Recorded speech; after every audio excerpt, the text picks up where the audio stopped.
presenting our first ever charity tournament, the YGG Managers Cup. Watch your favorite guilds battle it out for a cause.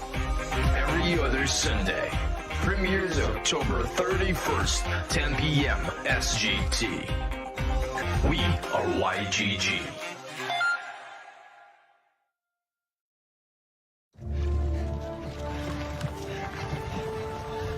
I call it the wheel. I don't think so. This is a miss. Brother David, behold! It's a fork. I got 10 forks right here, baby! A toilet? We're not animals. We go outside like humans. Hancock. No king. The people shall have the right to vote. Even the stupid ones? Edison, can I be honest with you? It stinks. Nobody's gone to the moon, ever! Why not? It's far, it's too far, it's far! の未来はポータブルミュージックです。バカか！出て行け！バタリがいてもやるぞ！バタリ！ Like I was saying, it's FTX. It's a safe and easy way to get into crypto. I don't think so. And I'm never wrong about this stuff. Never.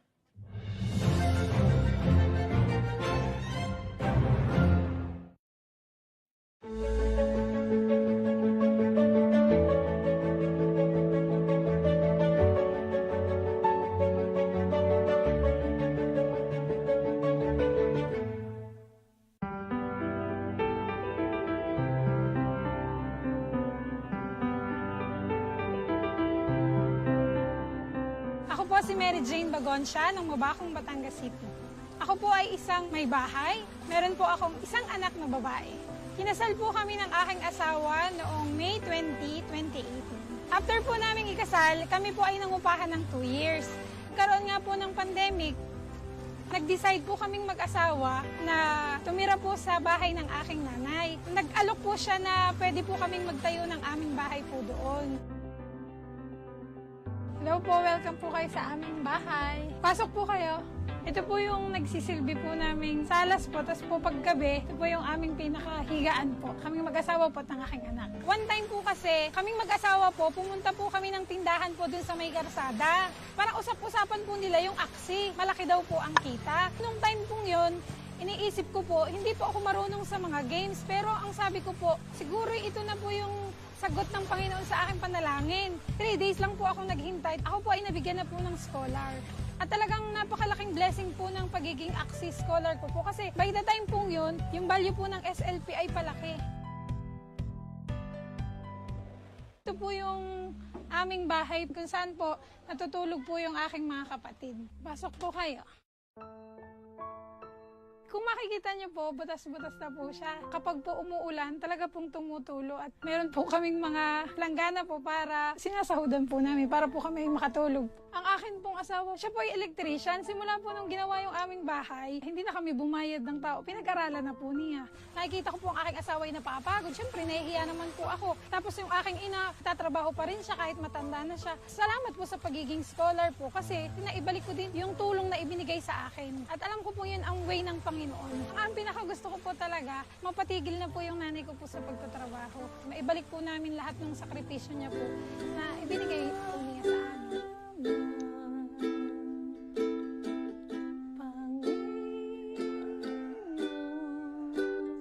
Ang ginagawa ko po ngayon, nagpo-focus po ako sa aking anak. Gusto ko po kasi lumaki siya po sa Panginoon. Ang aking pinagkakaabalahan po, minsan kumakanta po ako, nagre-record po ako ng mga kanta, tapos ipiniplay ko po sa Facebook.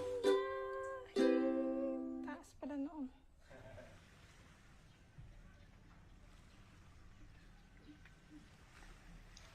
Sa ngayon, medyo maliit nga po yung value ng SLP. Pero kahit po maliit, may naitutulong pa rin po. Kasi nga po, may value pa rin po siya. Ang buhay po natin ay hindi naman po lagi siyang madali. Hindi siya laging nasa taas. The more na ikaw ay maharap sa matinding pagsubok, doon ka natututo. Sa mga gusto pong maging scholar po ng YGG, lalo na sa mga hindi gamer na kagaya ko, huwag kayong matakot. Kasi matututunan nyo din. Basta pagsisikapan nyo.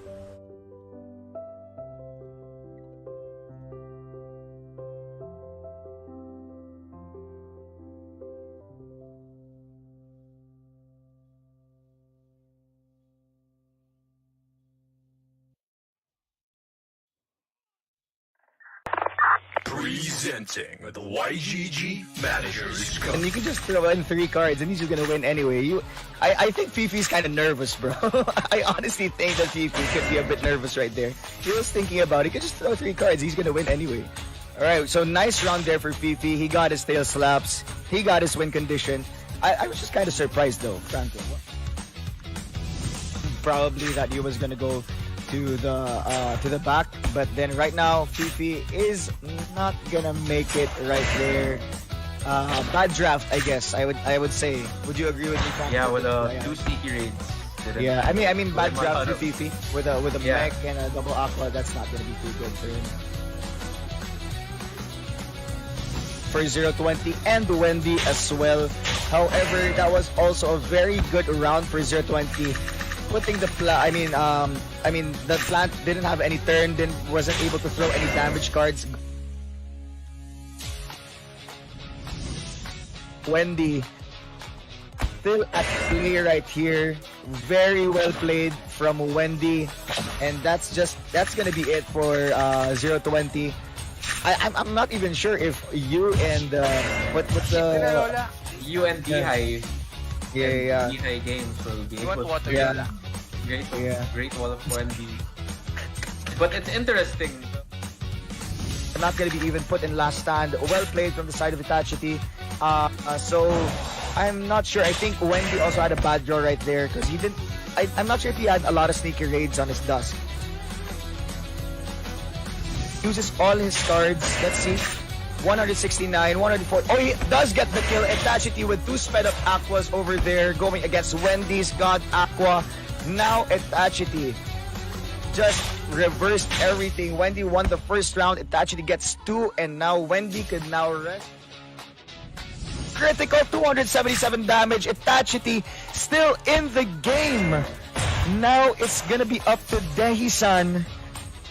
Wow. Wow. It's a reverse sweep in the... Bro, that skip, and now Itachi is just gonna use all 120 damage cards. Is this gonna be enough? Is it gonna be enough? 2 HP clutch over here. And that is not gonna be enough. Itachi.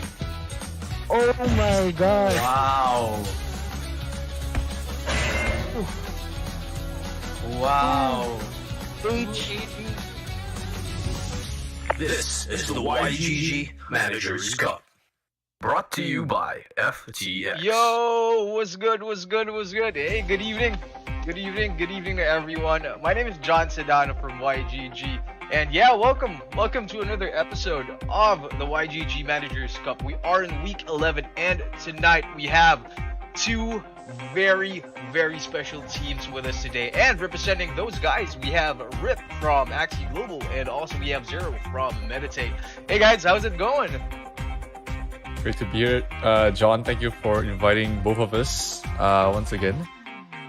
Today I won't be playing, but instead I'll be casting along with both you and Rip. It's going to be exciting.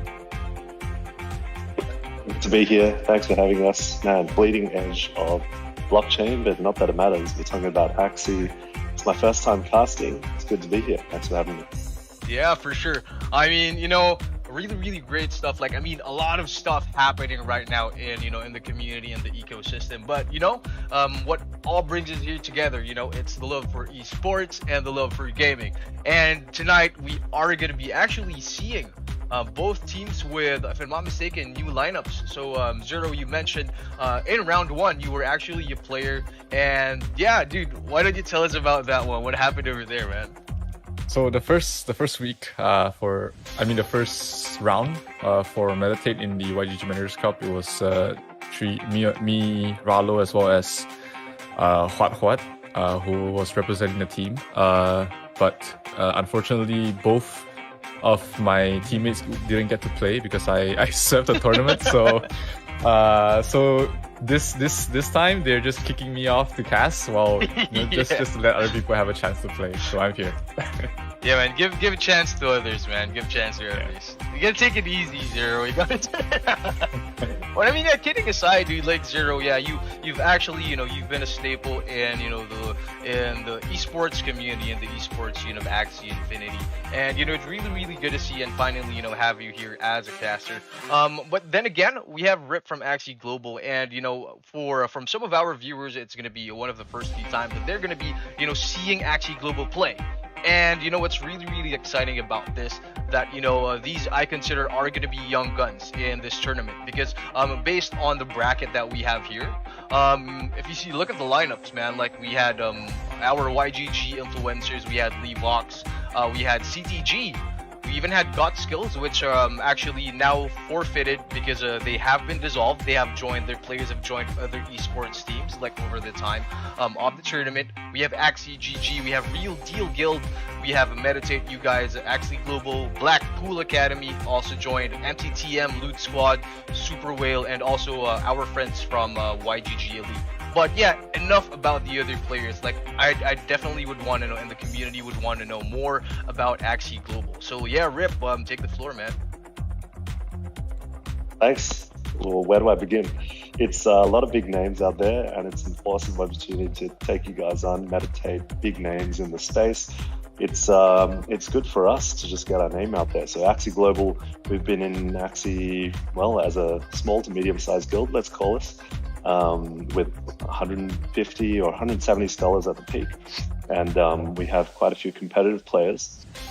We love Axie because it was the core of bringing so much attention to blockchain gaming, and it's a passion for me and my co-founders. So yeah, we're just a small, medium-sized guild, but there's so many of us, right? And so many of us have a passion for the game. We're here just building out our own approach to Web3. We've got a community of builders, whether they're artists or content creators or just want to play some games, right, with the NFT assets that we got. And yeah, it's exciting because it's really joined all the dots between big guilds, big competitive guilds, and medium and small like ours. Awesome. But yeah, what I always say, dude, like when it comes to esports, then you definitely would want to take everyone into consideration. Like you can't single anyone out. Like we have players, who came from Hearthstone, who came from like other competitive, or even Dota. Even Ziori came from, from if I'm mistaken, it's Heroes of Newark, right? Or Dota. But I mean, regardless, we have a lot of talent. It's coming out, and it's waiting to be discovered. The scene is very new, and like us being parts of guilds, like this is part of our crusade. And getting more people, discovering more talent, and just basically building the next frontier for the metaverse. But then like the YGG Managers Cup, like just the backstory is it's actually the first charity tournament that we're doing for Web3. Also for YGG, the goal of this tournament is to be able to give the sponsorship funds to charities in the Philippines. And one of the major charities that we're helping out is called Gentle Hands Orphanage. And the thing was, last year they have been hit by COVID. And all of the staff, all of the orphans tested positive, and that's one of the main reasons. That's why we want to help rebuild and just actually like make something out of this very strong and very wonderful gaming community that we have, not only for Axie Infinity but all of the other blockchain games that are coming out and will be released pretty soon. But so since it's a charity event, there are no monetary prizes for the winners. Though we are giving out a one-of-one NFT trophy to the winning team. And also it comes with a physical NFT trophy that is tokenized as well. But also in addition to that, like the top 3 winners get to pick charities in the Philippines that they want to help. And everything's going to be going to charity. So that's what's really exciting about this. But yeah, enough about the tournament, but let's go straight to the players. Let's go. Maybe Zero, yeah. Please do the honors of introducing your team for the audience.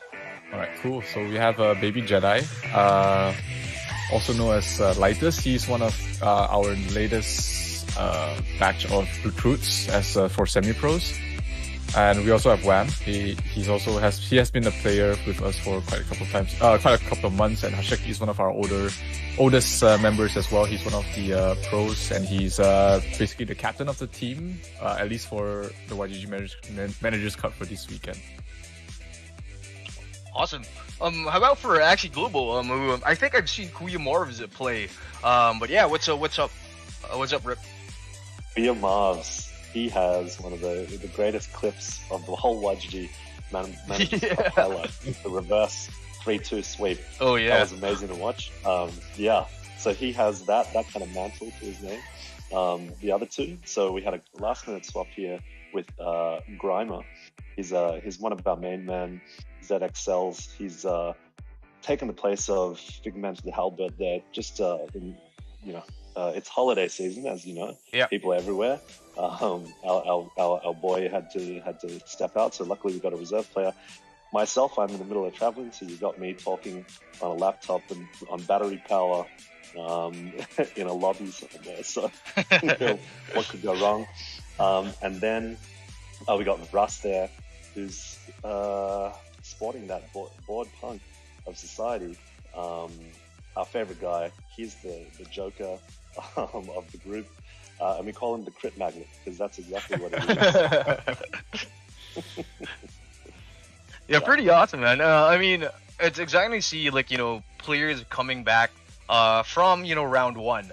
We're currently in round 2, and the winner of tonight will be moving on to the semis. But yeah, we have a really good lineup coming tonight, and yeah, we want to make a shout out to everyone at home who's tuned in, because regardless of where you are, if you're traveling, or if you were with your family, if you're on vacation for the Easter holidays, you guys are actually helping the tournament grow. And we are looking forward to having more tournaments like this, where we do not only are able to create narratives about, I would say, the best players or the most competitive players right now in the scene, but actually also help charities and just push the whole scene even further. But then we're gonna be starting in a few minutes, and just so everyone knows how the game works is, I'm pretty sure Zero knows this. How it works is that it's a King of the Hill, like a team deathmatch style, where the opposing team has to eliminate all the players. So each game is a best of 3. And once the player is eliminated, the remaining team has to decide who goes up next to defeat the defending winner. But yeah, until all players are out, then that's when we will be able to announce our winner who will be going on to the next round. But yeah, so we're actually in V2 right now, guys. So I think. Damn. Are we gonna be able to see the broken origin combos? Unfortunately not, Zero. I know you have a lot of them in your bag right now. But yeah, in all seriousness, so let's talk about it. So what do you guys think about origins? I think it's a work in progress. There's definitely a lot of things that Sky Mavis has to improve, but I think it's definitely the future. It has a higher potential than what V2 has to offer. It's just how long we'll get until we get to that point. Nice. Yeah, totally agree. It's set like a very, very easy to play baseline and greater potential for mass adoption. But yeah, a lot of things to iron out. I think the most fun thing is all of these players, Zero, yourself included, figuring out how to break the game, right? That's been the best part.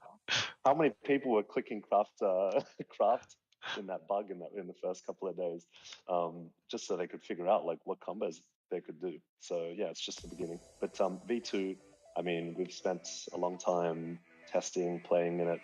I think it still has a lot of potential to bring competitiveness, and I think we're going to see.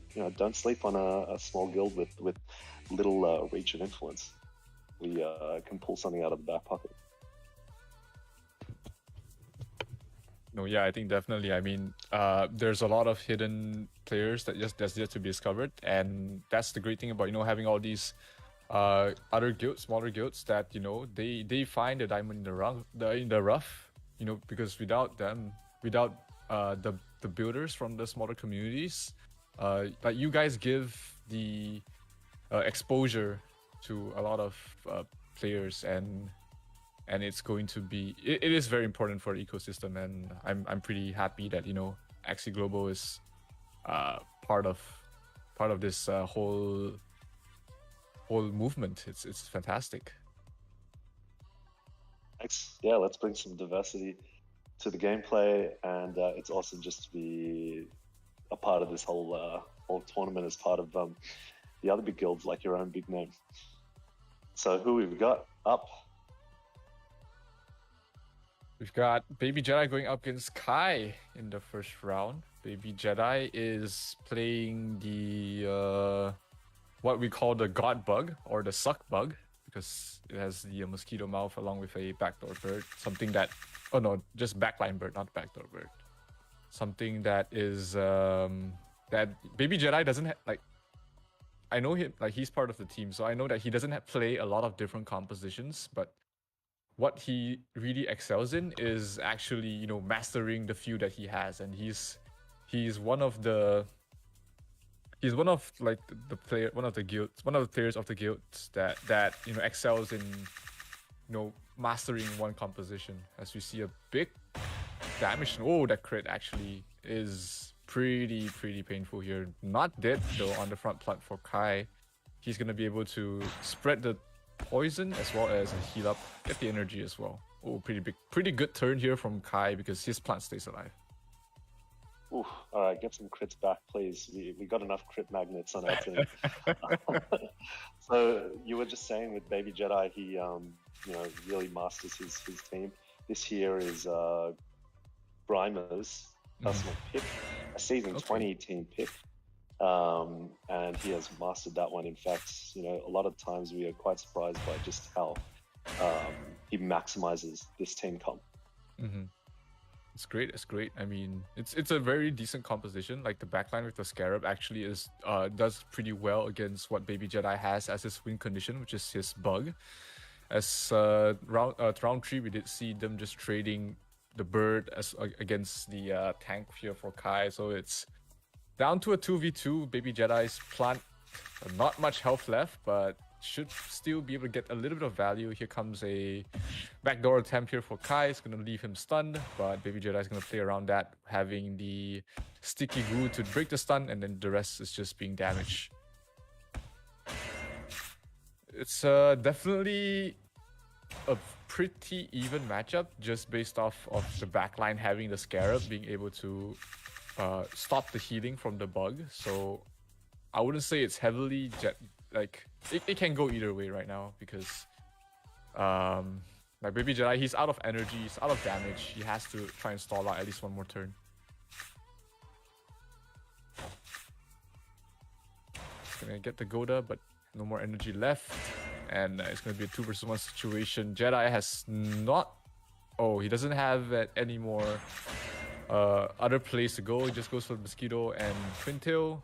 Another crit, and the Scarab disabling the heal is going to be huge, because right now Kai is definitely in the driver's seat. He should have enough just damage to eventually kill him, because he can't heal, right, for the side of Baby Jedi. So this is not looking good for my teammate, but for Kai, I think if he prepared for this matchup, it's a very good preparation in terms of countering the opponent.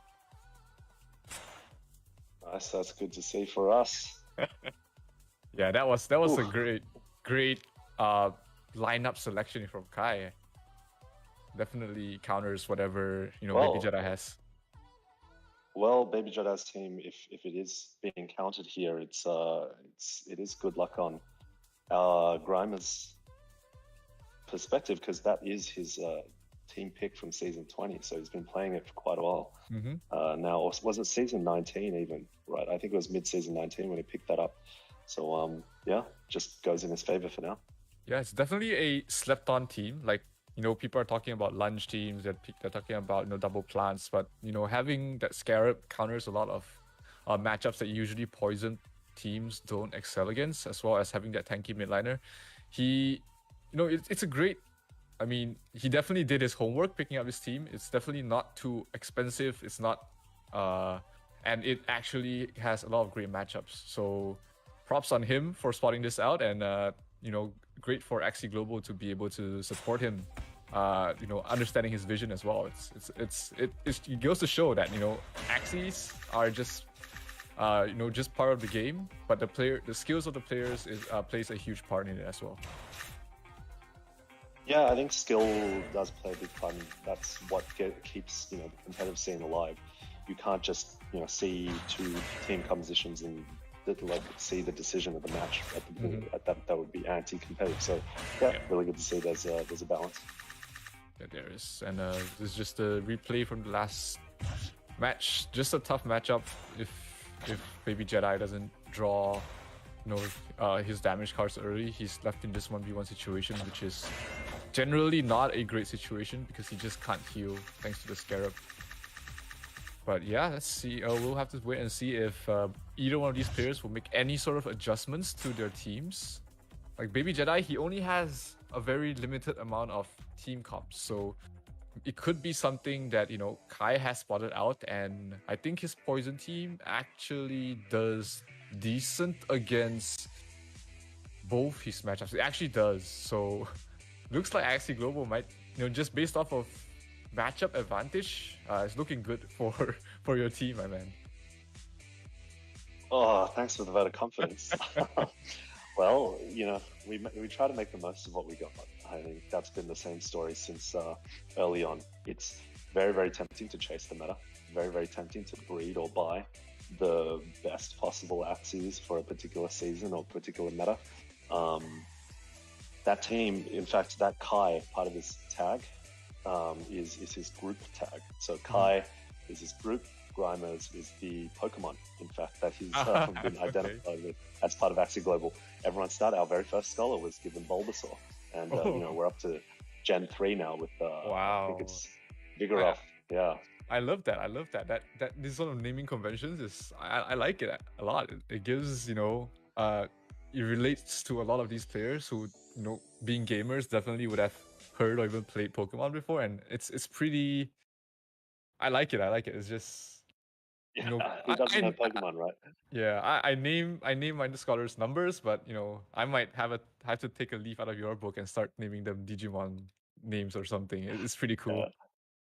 Numbers are a little bit hard to associate with, I guess, but yeah, some people don't like their Pokemon, right? If someone doesn't exactly identify and they with swap, tough, but they'll just have to take it. So they can't swap. I don't know. No one's had been that hateful of their Pokemon. But, yeah. So I was saying his group tag, Kai, they have a group of friends who, very, very competitive in Axie. They, in fact, drive a lot of the competitive strategy for the guild and, work within budgets, work within, the vision of the guild. And it kind of speaks to the whole Web3 community aspect, right? Where just a group of people with the same passion and we build things together. Yeah, that's why it's so important to, be part of one of these just a community that shares the same vision.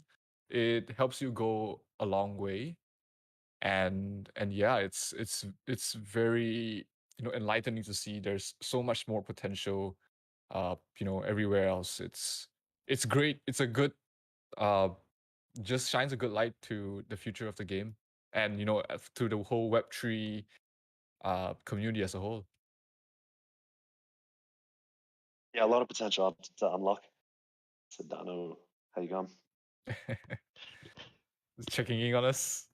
Sorry guys, yeah, I'm just here in the background, but yeah, helping out with the stream. But yeah, we've actually been having like a few technical difficulties with the audio, but yeah, we're pretty good.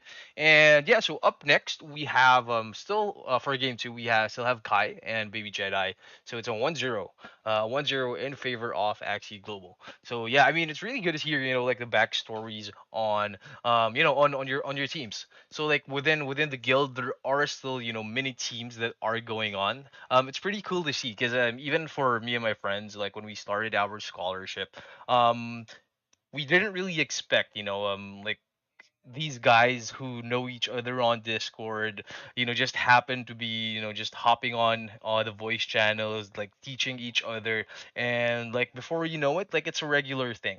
And now like on our Discord, like they're just players like 24/7, just hanging out. So it's pretty cool. Like like we're not only building like the spirit of camaraderie, but also just being like an integral part of building Web3. But yeah, props to everyone, and especially like us, the managers, and also of course like the guilds, putting all this together for everyone else.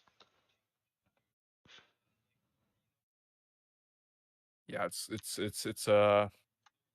been, like Axie Infinity and the whole Web3 space it's been pretty rocky recently, but knowing like it's powered by the community, I'm pretty sure that we'll be able to pull back uh and get to where we want as a whole, not just Axie, but for everyone in Web3 in general. So it's a journey for sure, but I'm pretty confident we'll all get where we want to be.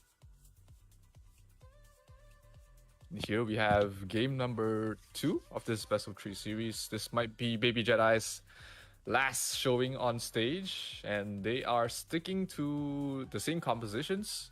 Baby Jedi, I don't think that no changes there. Yeah, both his compositions don't have a great matchup against what Kai has brought out. So I think that he thinks this is his best chance out of 2 bad situations. This is the rock, and the other one's the hard place. So he better take the rock here.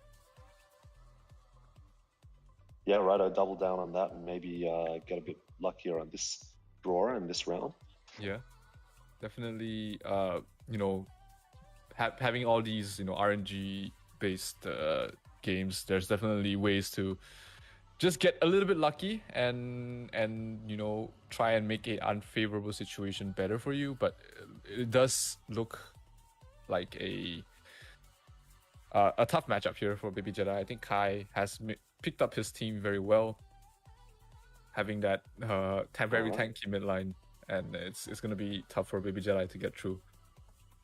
All right, well, best of luck. I told the team, no mercy. They faced their fair share of challenges themselves, so all's fair. Yeah. I think it's a great experience for these players as well. I mean, not having the limelight or the experience to participate in any tournaments, this definitely will help fuel their fire to play better and to improve themselves. I think that's a big part of it. I constantly tell them that they underestimate themselves. Right, we're on the big stage here. They all know METAT8, and they've seen these players play before, and they have their own assessment of their own skill level. But here we are, like we're testing them out, and the game's about to start. Let's go. Yep, a lot of damage cards for Baby Jedi. That's a pretty decent draw, but Kai does have a Yam, so we'll have to wait and see if he elects to use it.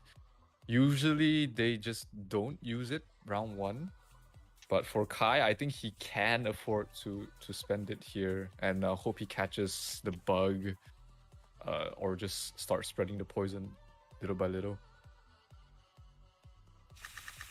Both passes, and Baby Jedi passes again. This time reading the Yam, playing very patiently, and dodges at least a couple of poison stacks that could have hit the bug. But next turn, definitely, I think he's going to send it all in. Kai does have a couple of options to play as well. He can definitely kill off the bird, having... he just needs one more card on the midline to be able to kill off the bird. So let's see if he elects to go for the backdoor or just hold on to his cards. Does go for the jump.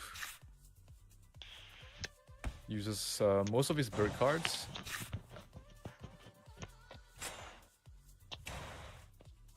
And he does stun the front as well. So that's going to be at least the Goda missing. But that's not too big of a deal because Kai was out of energy anyways. But that's the bird did here, and it's down to a 2v2. Oh, crit didn't matter, but it was definitely nice to see. Baby Jedi still has 3 energy the next turn. Kai might be in a little bit of trouble because he just used everything on his midline, and shield next turn, so Baby Jedi definitely should pass this turn because only 2 energy on Kai, and Kai definitely will, you know, start throwing cards. Try and put up get as much value as he can on front line, but looks like he's gonna shield up. Baby Jedi is gonna try and kill him off. This is not enough damage. And the midline lives to see another day. It's so tanky. It is. It has plant parts and reptile eyes, so that allows him to have a little bit more health, which was actually just enough for him to survive. But now this is still not over yet here for Kai. I mean, he definitely has a good win condition here, having the Scarab, being able to just stop the healing coming from the bug.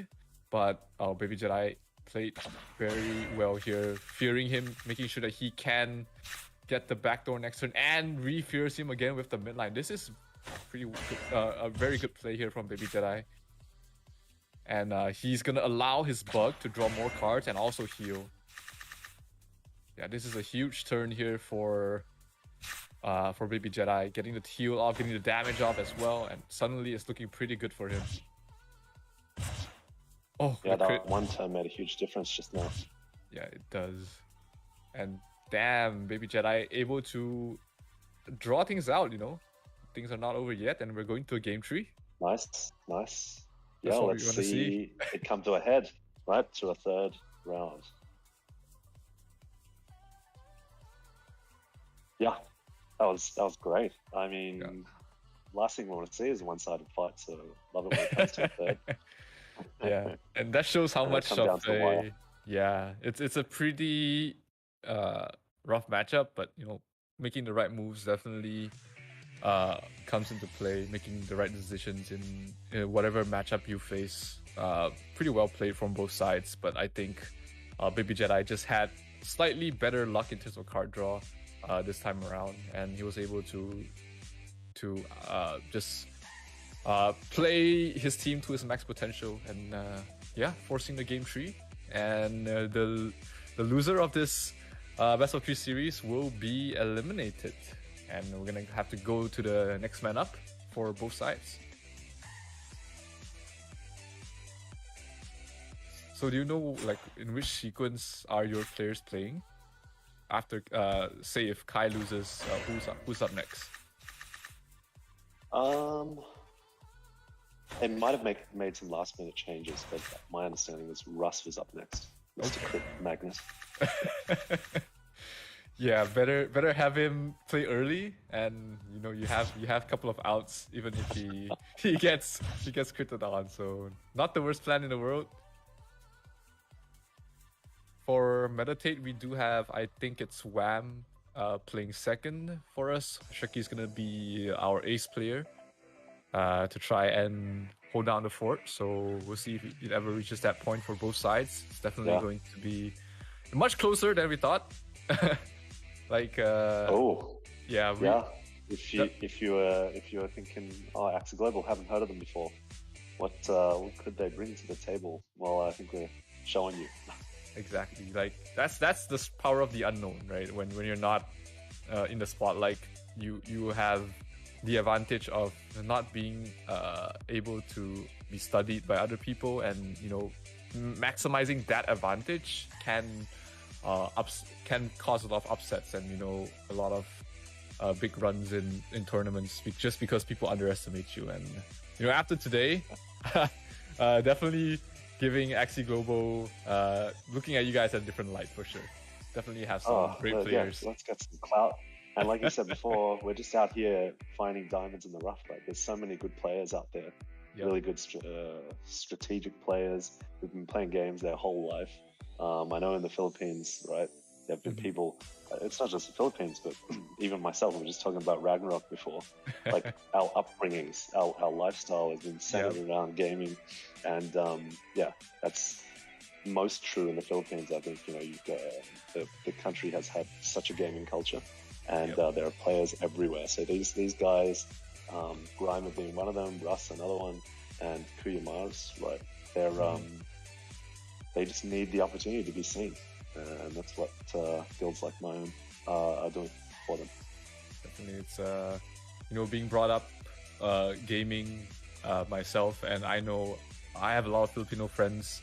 Like I met True Gaming. It's a huge community. It's a huge nation of avid gamers, and you know, being able to showcase their talents, being able to showcase themselves in the stage like the YGG Managers Cup is pretty uplifting. It gives them a sense of purpose. It gives them direction, and it also, you know, helps serve as some sort of motivation for them to continue on in you know, honing their talents and being better than where they were yesterday. So pretty excited to see how you guys continue growing, because it's a great story to tell.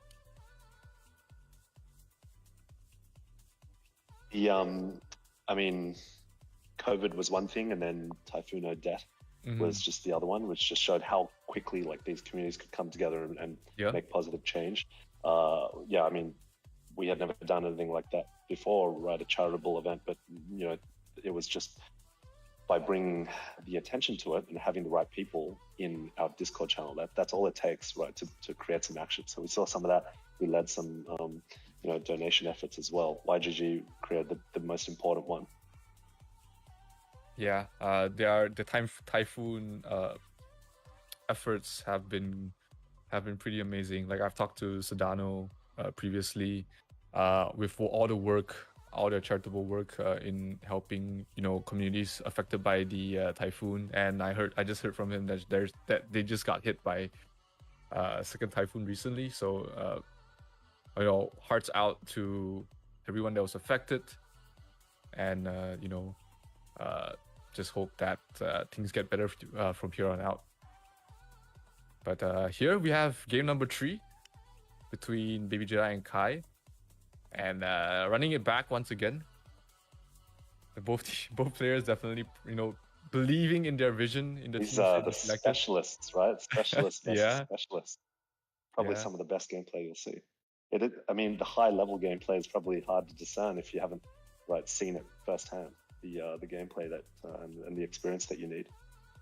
Yeah, for sure. You know, Bruce Lee once said, you know, fear not the man that knows 1,000 kicks, but fear the man who practices one kick 1,000 times. And that's what makes these specialists very scary, is that, you know, they know their entire lineup front to back, every single decision they make, and what sort of situation they will get, how to get themselves out of bad situations.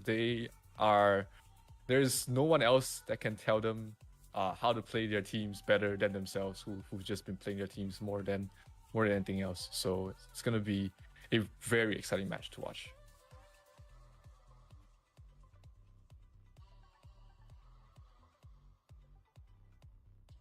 Card draw wise, Baby Jedi, not much options in the first round. No Yam here for Kai as well. He does have plenty of shields already drawn on his front line, so this was something he did not have the previous round. Round 1 definitely, I think, looking like a skip from both sides. There we go, there's a skip. There's gonna be a full brick, but Baby Jedi just holding it back. Kai does have two leaf bugs, so definitely getting the energy back despite missing out on the shields. So not the end of the world for him. He's pretty low on cards, which is something that Poison teams don't really want to be facing, but not the end of the world, because his front line is still at full HP, and if he draws a Yam in the next turn, he can definitely start spreading out those poisons.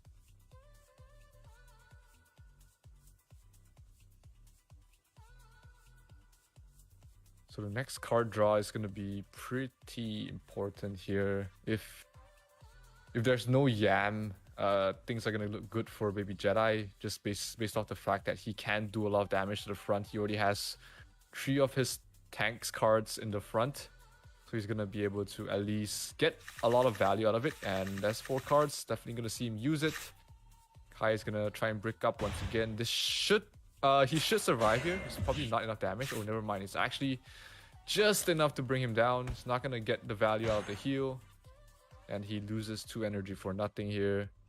Baby Jedi... Oh, that's rough. Yeah. Not a great situation to be in, but he at least kills the bird. But Baby Jedi is going to get a little bit of value off before losing it. And the bug's going to do a lot of damage here. Having the Twin Tail... That's actually a kill, I think. 96, 148, 148. Yeah, that's... Oh! Didn't need the crit, but definitely made things a lot easier for him. So it's uphill, certainly, for Grimer here. Yep. He got to show his skills on the stage, though. Definitely. Can he turn it around even? Oh, this was a huge pass from Kai. I'm telling you, if he wins this game, it's just based off this pass. He knows he's not gonna die. He makes the pass. He's gonna kill the backline. And I think he's gonna get the kill on Tour de Bug. Huge play from Kai. I think he got this. Wow. The nerves to pass there, knowing that there's not gonna be enough damage. Huge plays from Kai. He's gonna finish him off here, and Kai is gonna take the first game. Amazing, amazing. Grime, I know the entire guild is screaming for you right now. I just cannot tell you how excited they are. Like the whole guild council is watching on Twitch. You just made their day, and you've made mine. that pass, that stone cold pass, knowing that hey, I'm in a good spot. I don't need to do anything. Let you waste your energy, and he did it. He did not. He didn't panic. He didn't make any mistakes. Knowing the situation he was in, he knows that how he wins is just to pass, and that was a play that definitely goes down as one of his defining moments in his Axie career. Yeah, people talk about how V2 can be defined by passes, but hey, I mean, you only pass in turns if you know, through experience, what's going to happen in the game. Exactly. You either predict cards or you know, like the card damage exactly is going to work in your favor. Super proud of that moment. That is. It's scary thought that there's 2 more of you guys that we have to go through. And we still have to play against Kai. That's gonna be scary. Well, let's call it, if it happens, it would be certainly an upset. Definitely. And we'll see your reaction on stream.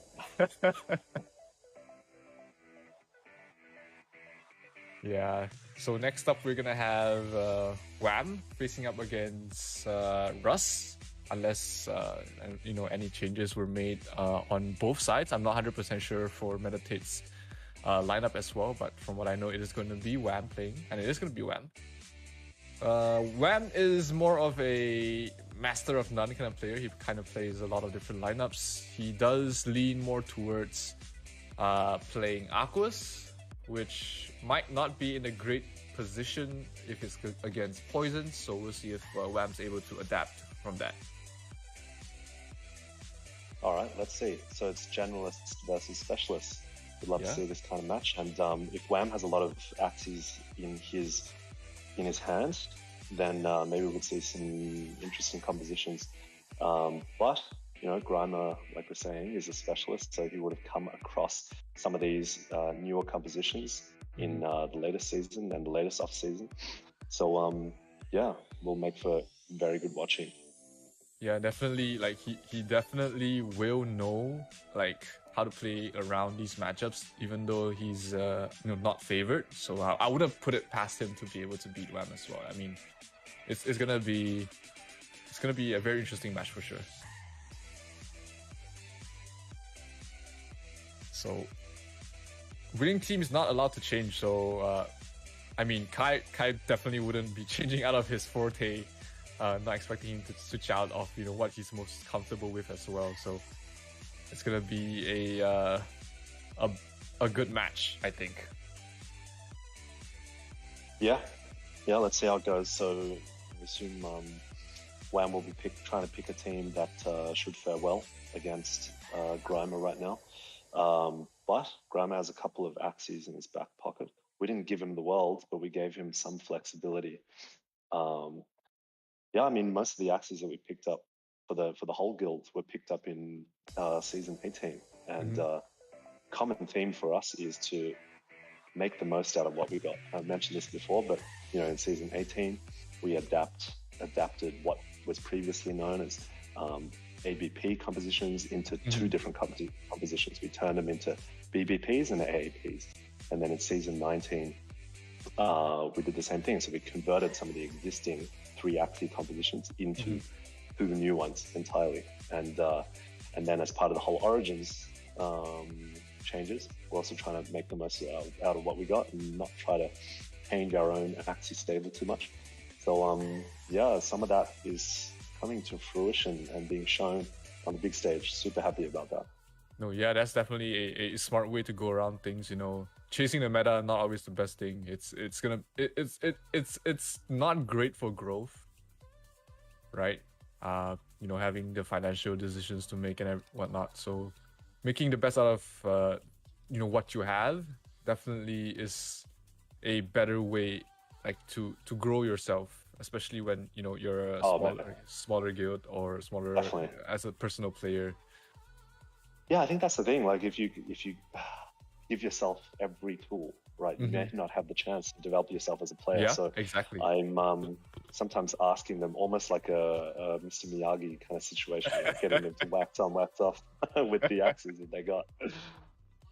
No, like you know, all these opportunities definitely will pay off in the long run, because, you know, when you master something, you master it for life. You know the odds and ends of everything you do, not just in Axie but in life as well. You know, trains you a lot of other things like patience, like looking things at a different light.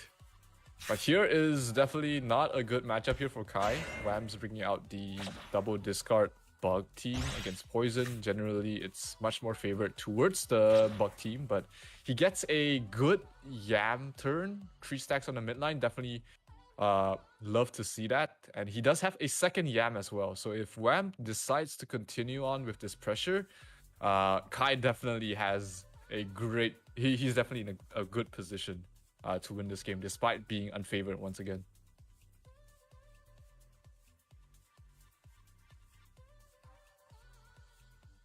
Here, not much options left on the side of Wham. He does have one Pocky, couple of defensive cards, and he draws a little bit more defensive cards. Not gonna elect to use them all the damage cards, expecting another Yam, and he dodges a bullet. But definitely those 3 stacks on both his front and his mid is going to slowly take him down to a position where I think Kai has a opportunity to kill him off here. But the next turn is going to be the most important turn, because if Kai continues, you know, not drawing on his midline, he's going to be in a tough spot.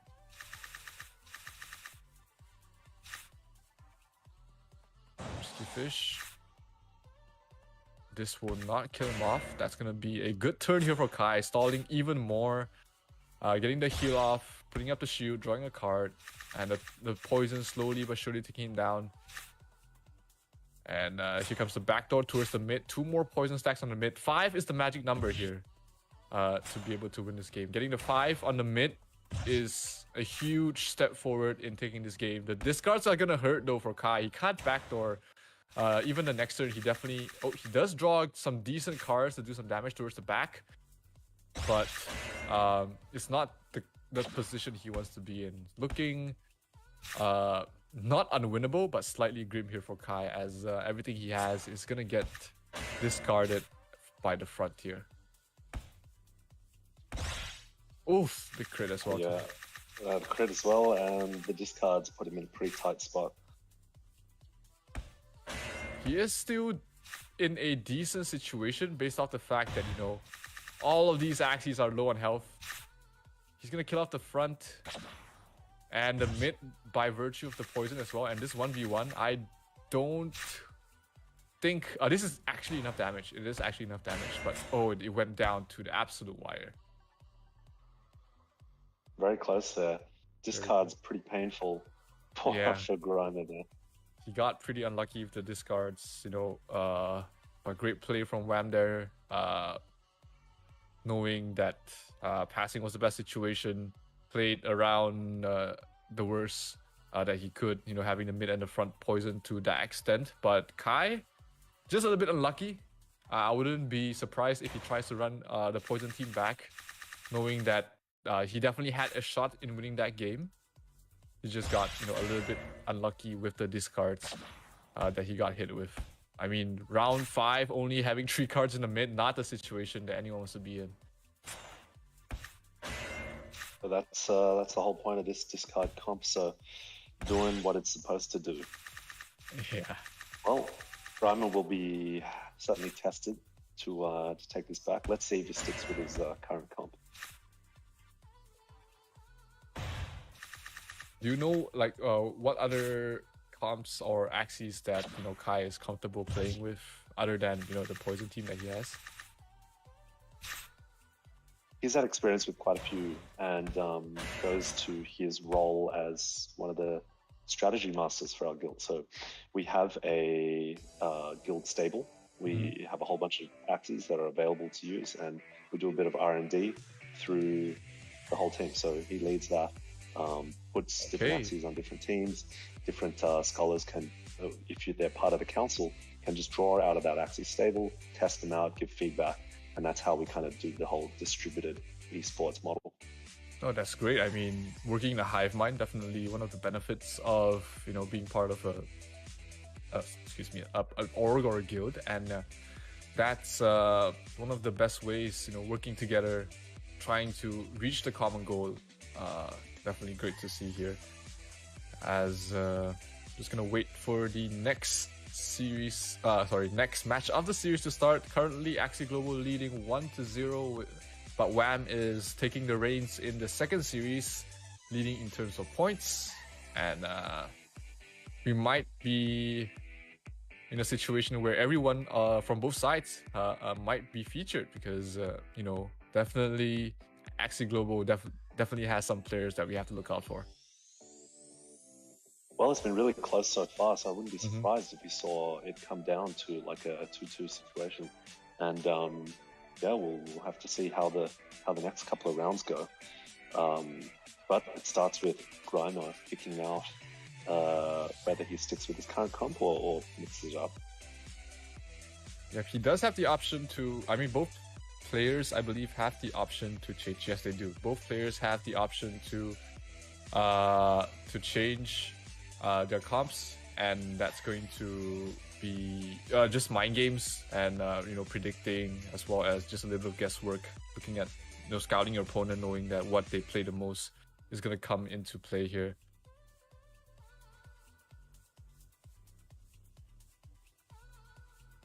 It's look like they're sticking with it. Yep, double bugs going up against poisons. By virtue, it's favored towards the bug team, but we definitely do have a couple of situations where the poison team, just by spreading out the poisons evenly, spreading out the card draw, and then with a little bit of luck, he's able to do it. Does he play the Yam here? No, he does not. So he's gonna miss out on 3 poison stacks towards the front, but it might get discarded. Yeah, there we go. There goes the Yam here. 3 poison stacks gone. 4 that could have been hit on towards the front line, and that's a lot of damage towards the plant of Kai as well. Yeah, I mean, he's just jumping in here like while waiting for Rip to get his charger. But yeah, I mean, I'm pretty sure, I'm not surprised, but I'm pretty excited, seeing the AxieGlobal team play. Like now, they're just, as you said, I mean, they're definitely going to be remembering, like, going up against METAT8. It's not only being able to play against one of the best players in the league, but also learning from it. Like regardless of the outcome of tonight, whether Kai gets to take back a win and goes to game 3, but even from being able to win the last game, dude, I mean, that's quite an experience for him, and that's something that he will be taking on together for his team as well. But I mean, we can't single anybody out. It's still anyone's ball game at this point. We have Kai down on the last stand, but he does have 1 energy advantage against Wham. The thing is, he might go bye-bye this round. And I think he is. We have him going in for that sneaky raid, going back for the back line of Wham. Ooh, bringing him to last stand. That is not a great situation here for Wham, but a decent critical coming out. But Wham is not in a great spot right now. Losing the Aqua means that a huge chunk of your damage is missing. You only have some discard utility going on between both the front and mid Axies. So right now it's actually just going to be a coin flip, you know, both sides, what cards they draw, because they're both low on cards and energy. It's gonna be an actually a coin flip, you know, to see how the poison spreads out. It's gonna be actually pretty interesting to watch. That's true, man. Like, you know, you're also like counting with a, you know, an hourglass going down to the last pieces of sand right here, because Kai has no cards in his hand, but Wham still has his Thunderclaw right there. Oof. That's gonna discard it, and down 2 versus 1. Still plenty of health on towards the front line. He's gonna go for the back, get himself stunned here. He's gonna get the damage off from the Scarab though, but I think it's still not over yet for both sides. I mean, the poisons will start to tick down here for Wham, but the damage, Bugs. Oh, the second critical. Ooh, man, that's insane. Oh. That's going to be a kill on towards the front. Does he have some damage? He does not have great damage, and I think Kai might actually take this game, forcing this into a game. No way. No, the cards. No way. Oh, the cards. He almost had it. He almost had it. Pretty bad card draw. This should not be a kill. It's not enough damage. Oh! Oh! What's happening? It's gonna no draw. way, it's a draw! What?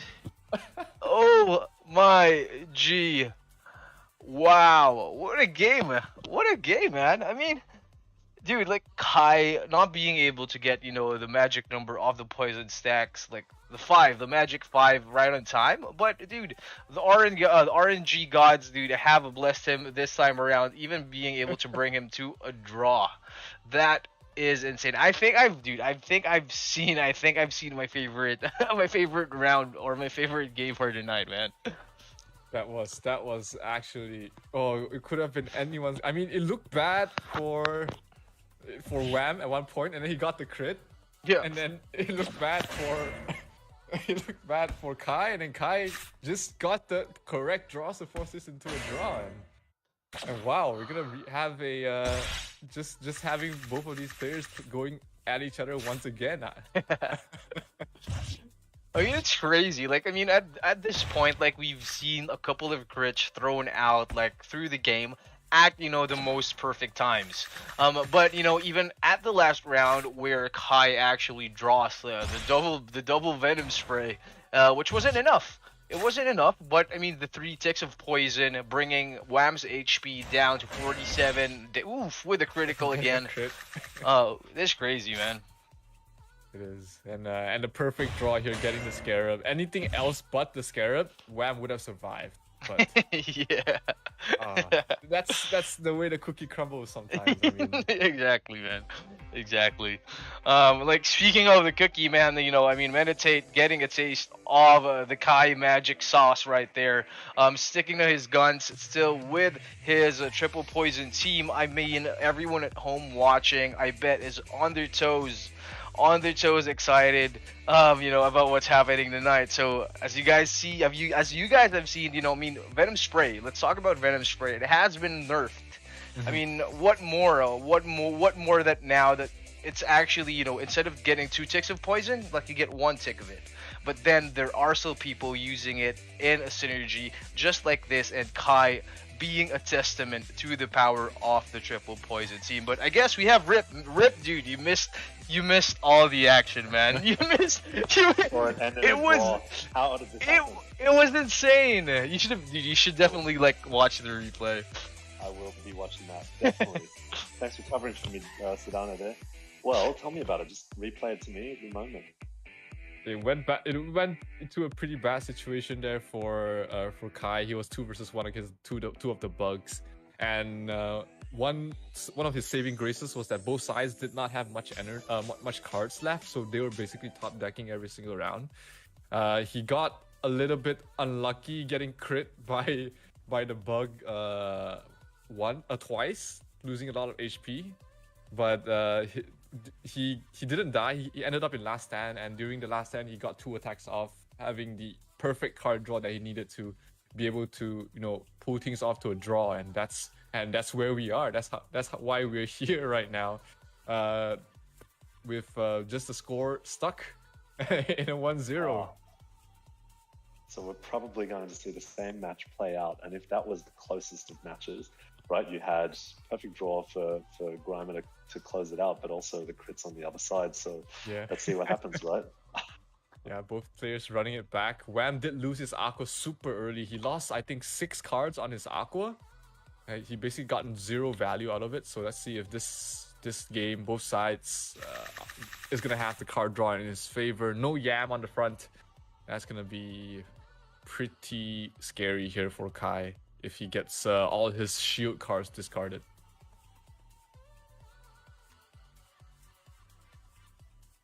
I think both sides should be passing here. Not much cards to play really on both ends.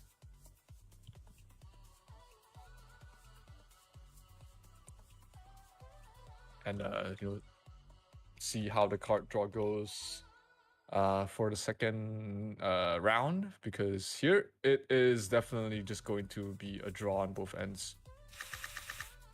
And he does not draw the Yam, puts up a huge shield that's not going to really do anything but damage. Not going to get the card draw, not going to get value out of the heal. But he does decent damage in towards the bug in the front, which is very important usually, because you don't want to spend too much of the poison ticks on towards the front.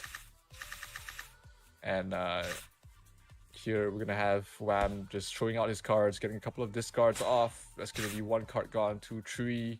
Hope he doesn't discard both the backdoors from the mid line, because that's gonna be very important. He loses one of the sneaky rays, gets another crit to kill off the front. And he essentially just got almost no value on towards the front. Looking rough here for Kai. He's gonna have to try and chip down the backline. He's still pretty healthy. Here comes the Winghorn, and he gets the poison off before ending with a chomp.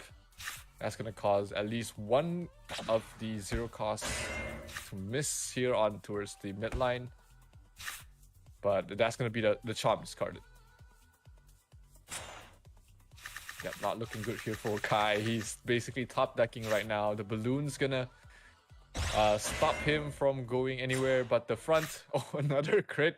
The balloon crit, not a huge thing, but definitely hurt in this situation. He was gonna lose the front line anyways. And it's a 1 versus 3. We thought that, 2 versus 1 was hard. Now it's a 1 versus 3 situation. Gets another balloon draw, and he's gonna use all these cards on towards the front. Not a great situation here for Kai.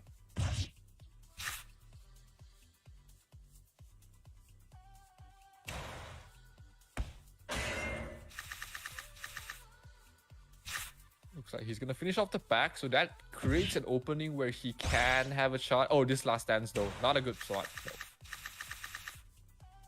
And he's gonna take a lot of damage. Getting a little bit of extra value out of that too.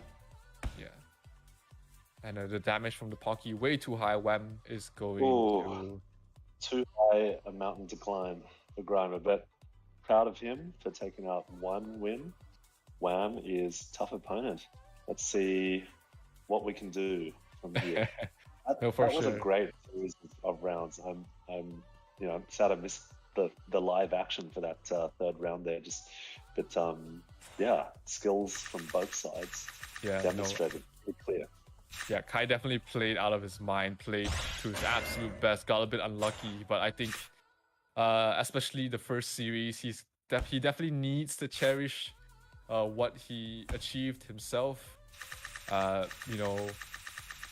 I've personally never beaten Baby Jedi, so like he can have that in his resume, right? Beating Baby Jedi, one of the players from METAT8, and he definitely have to be proud of his moment there, and actually putting up a very good fight against Wham as well. Definitely a great, at least if nothing, just great memories, because he played very, very well. Yeah, and of course being part of YGG Managers Cup for a charitable cause, which is always good to have. All right, well, that is Grimer out. Who have we got up? I don't even know if it is. I think it should be Russ. Kuya Miles was 3rd player last time, so I think he's going for that same role. Yep, it is Russ going up against Wham. while we have both our ace players, Sashaki and Marvs, just waiting by the sidelines, jumping in if they're needed. And yeah, this is so Russ. Tell me a little bit about him. What does he? How is he like as a player? What does he play? Does he have any secret strategies in his hand? He has a lot of secrets. He is, like I said, he is our main man, the Discord jester, the Joker, the puller of bits. Yes, that's him. Russ is a great player. He started out with BBP standard build, right now in our season 18 debut, and he moved on to an AAP build. So he's got quite a bit of diverse experience. Let's see which composition he pulls out for his match. But yeah, we all love Russ. It's always good to have him. He's a pro memer at the very least. Let's see if he's a pro Axie player as well. Definitely gonna be a pretty interesting match. I mean, always great to have new faces on the stage, showcasing what their best performances are, and can't wait for the matches to start. It's gonna be a pretty interesting one because Wham, I borrowed a couple of my Axies to Wham, so we might be seeing them later. Oh yeah, point them out. If they show up, yeah. You should be proud father of those Axies.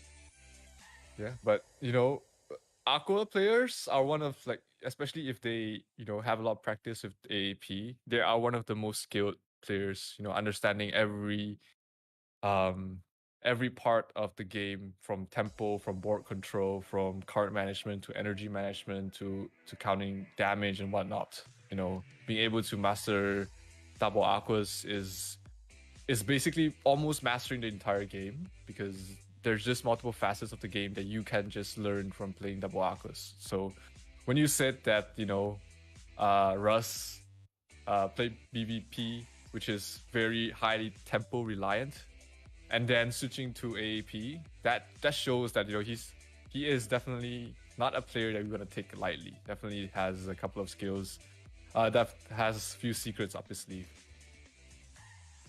Yeah, knowing the matchup really, really well from BBP helped him transition as well from BBP to AAP.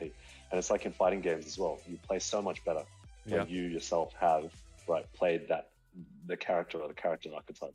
Yeah, if you play 1,000 games of Link in Super Smash Brothers, you definitely know every single pixel that you need from the range and everything else. But enough about that. Let's take a look at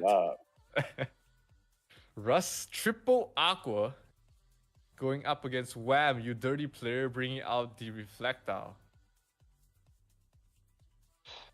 We all love to talk about it. We all love to trash it. But it certainly has its place in the meta. Yeah. One thing that's surprising is that Wham, instead of putting the red Reflectile at the back usually, which is what we usually see, he elects it to put it in the mid, which is in a much more vulnerable position, just based off the fact that you have to draw cards on it, or else you might just lose it.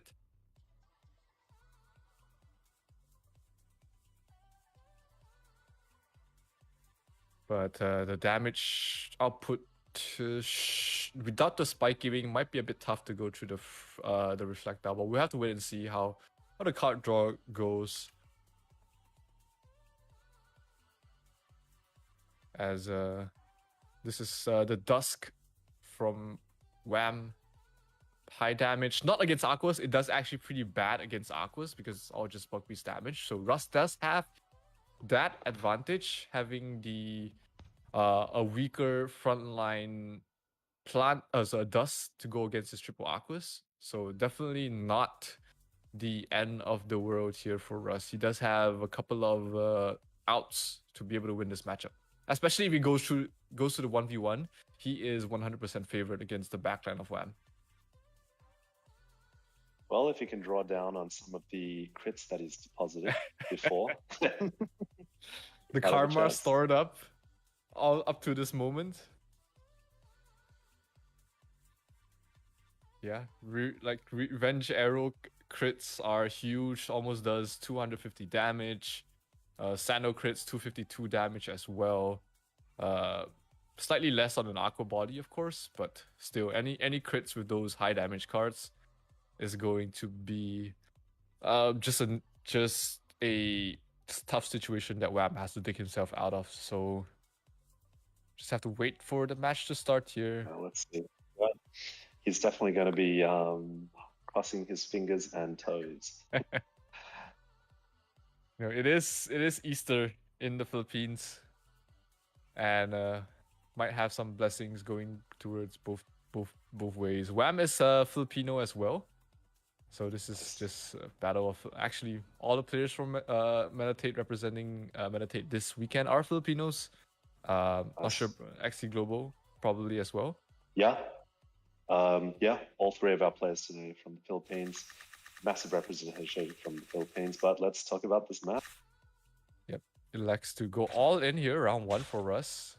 Playing all his Aqua cards, so would not give any cattail value, but Wham did not use the cattail.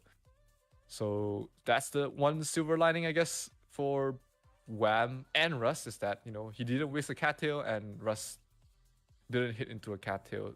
But now with 2 energy, having the Revenge Arrow and the Arco already, that should be a kill towards the front line unless Wham draws the luckiest hand in his life, drawing 4 cards on towards the front. But highly likely we might just see Wham pass once again.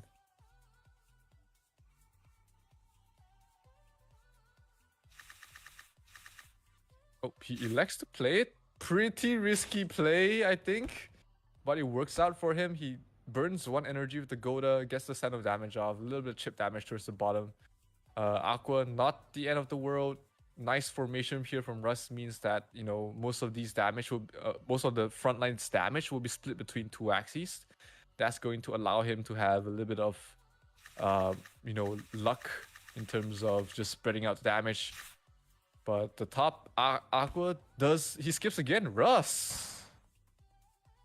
Wow, these skips are actually pretty huge because he stores up a lot of energy and he can go for a huge, like, two damage swing here. Nemo's gonna kill off the front, and this is gonna kill off the tank here for Wham. Russ kills it off, and it's gonna land double Revenge Arrow damage on towards this front line. Huge damage towards the Reflectile.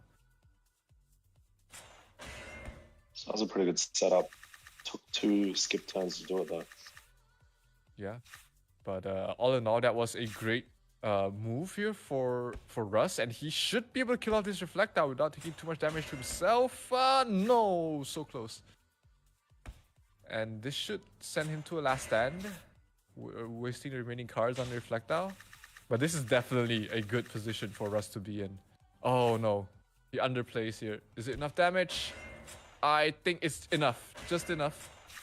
He takes a lot of damage in return though. But he does have the speed advantage and only 2 energy here for Wham. He is in a tough situation. I think Russ has this game. Oh, with the critical, yeah, we'll take a crit. Nail on the coffin here for Wham. Even without the critical, he was in a tough spot, but with the critical, basically seals the deal here. Nicely played there by Russ. Despite having a tough matchup. Amazing, amazing plays. No, those passes, I'm telling you, he's been making, like, both Kai and Russ has been making these stone cold passes that have been winning them games. They're both stone cold. Yeah, this is a big brand for Kai. In fact, they're both part of the Kai group. So Russ and Grimer are representing stone cold passes and playing out really, really well. So super proud of that. Good job, Russ. What are we going to see in the replay? Yeah, it's going to be the replay of the last match. Oh, was not able to see the pass that made it all possible, but this was the outcome of the pass. Having the energy advantage, being able to kill off the front, knowing his exact damage as well, not overplaying energy, finishing off the kill here, as well as just knowing his win condition, double speed up, keeping the 2 coils. Absolutely huge here from Russ. So what do you think of this triple Aqua build? They really started to show up a lot more recently. Yeah, definitely. Well, not recently, but at least for the changes for our guild. we started seeing a few triple aquas. Yeah, it is a very high tempo sort of lineup. You need to play every single card and energy perfectly. You cannot overplay energy, you cannot underplay, you cannot overplay your cards, because the moment you lose tempo on triple aquas, you just made your molehill turn into a mountain. And those that exactly master triple aqua, like which I believe that Russ actually did, knowing the exact damages he needs, that is very impressive that he's able to not only beat a unfavored matchup, but playing it perfectly to do so as well. Absolutely amazing. Yeah, we definitely encourage sharing of damage tables to the guild, even when there are changes, right? Especially when the Axie type started modifying the damages. A lot of people gave up there. They just thought they'd start guessing. But yeah, the best players were counting every single damage point. That's amazing. I mean, it's a testament to this tight-knit community that you brought together, being able to work together and make the best, help out each other, getting despite changes to the meta and whatnot, being able to stick to their guns, knowing that they're able to perform with whatever they're given is a huge statement to the community that you've banded together. Props to AxieGlobal to being able to do this. Thank you so much, man. It's it's good just to get our name out there, and also remember there's heaps of guilds like ours just with passionate gamers, and Web3 makes it possible, Discord makes it possible. YGG is a beacon for all of the guilds to kind of follow in their footsteps or trying to recreate, but everyone has their own style. Yeah, for sure. And here we do see Wham running it back, but putting the reflectile on towards the back this time. Russ running it back as well, sticking to his tried and true triple aqua, whatever he's most comfortable with. And it's going to be much tougher here for Russ, just based on the backline matchup. But definitely, like, if anyone can do it, I believe that he's shown that he understands the matchup, and he should be able to make this a very interesting fight. Well, if there's one word that has shown up in our Discord more than any other in the last season, it is reflectile or GAD rep. So, many of them have shown up, and I've had to play against them for half a season, or more than a season now. Yeah, I mean, that's one way to practice, is when you play against them over and over again, to a point where you start getting numb and you find out ways how to beat them. Definitely not a matchup which is unwinnable here for Russ. Definitely with his with the lineup that he has, definitely has a winning shot. But yeah, it's not gonna be easy. It's like perseverance, and if you played Dark Souls or Elden Ring, you'll know, even though it's impossible at first, you can keep trying. Here we go. Game 2 of this best of 3 series, of the second best of 3 of this entire best of 3 series. Russ is currently leading into 1-0 score. And let's see if the card draw gods are in his favor. He does have double Nemo, which means that he's able to constantly pressure, but he needs to play his cards very exactly. He cannot overplay, he cannot underplay, and he cannot misplay with the speed ups, because that's going to be pretty important. Huge damage turn here coming up here from Russ, giving 2 cards of cattail value, as well as losing 1 energy from the Goda as well. Oh, the crit coming from the Goda. Not the biggest damage, just because it's a Dust using a Beast card on towards an Aqua, so that's multiple layers of damage reduction, damage reduced. But there's another tally for the crit magnet. At least he did not have any cards on that Aqua. A little blessing, actually, not losing any cards there. And now he definitely needs to use the cards on this front line. Being able to speed up here is huge. Getting the attack plus, boosting his next damage is going to be pretty important as well. Playing it very well here, Russ. Keeping things tight. If he manages to kill the Aqua in the mid, the next turn, he does stand a shot. But I don't like his current situation. He's gonna lose his Aqua without using the Revenge Arrow. And Russ, oh, super smart play here from him. Spreading out the card draw. This is definitely the way to beat him. To beat what people call God Rap here. Nicely done there. Not wasting any energy, not wasting any cards. But Wham's gonna go full on Wham with the damage. He does have 2 reflects. So let's see. Oh, he does elect to try and avoid the reflects, but the damage coming from the reflectile is way too much, and Wham is gonna be able to even things out. Too much from that. Way too much damage. Yep, showing that uphill battle there with the backline reptile. Well, Russ has been in this situation a few times before. Let's see if he does in fact have any build flexibility. I'll have to leave that one of Russ's secrets till we see the next round come up. Okay, alright, keeping things close to the chest. I like it, But we're gonna have to take a look at the replay of the last match. I think Russ played his team to his maximum potential. Like the passes that he made, not overplaying to kill the mid line. He's playing to his outs. He's playing to how he can win this matchup. It's just that, you know, it's just a tough matchup to begin with. So definitely shows that he understands how to attempt to win this matchup, but it is still a tough mountain to climb here.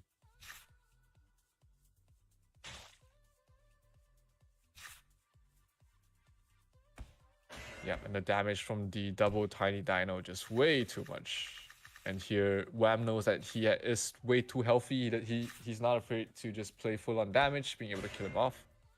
And secures game number 2 for METAT8, as we will get another decider game. Wow, all of these games have been going to 3 games. That's actually pretty interesting to see. Actually, it's exciting to watch. We got to see like the edge games come out. Yeah. See the compositions push their full potential and the players too. The last thing you want is seeing clean sweep, right? Might be fun for one of the teams, but when it's even, everyone's excited. It is a much more exciting series to watch, having it this close.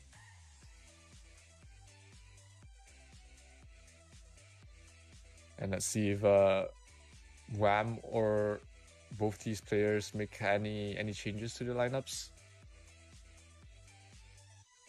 Wham does have quite a number of Axies, some that he's more comfortable playing with. But it's going to come down to both players, their scouting, their reads, think whether they will swap or not. And seeing how both these players will play up against each other. They should be starting any minute now, but it's going to be, whichever team loses here will be having to use their ace player, right? It's going to be Marvs from AxieGlobal or Hasheki from METAT8.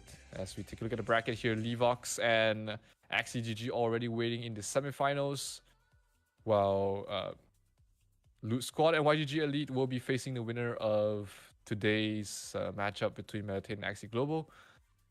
And it's going to be pretty exciting. I mean, when I heard that, YGG was hosting this Managers Cup, aiming for a charitable cause, as well as having an NFT trophy prize, I was pretty hyped. The rest of the players from METAT8 were pretty hyped as well. Anything to help out, providing exposure to a charitable cause, as well as having the bragging rights. In the form of NFT is always cool.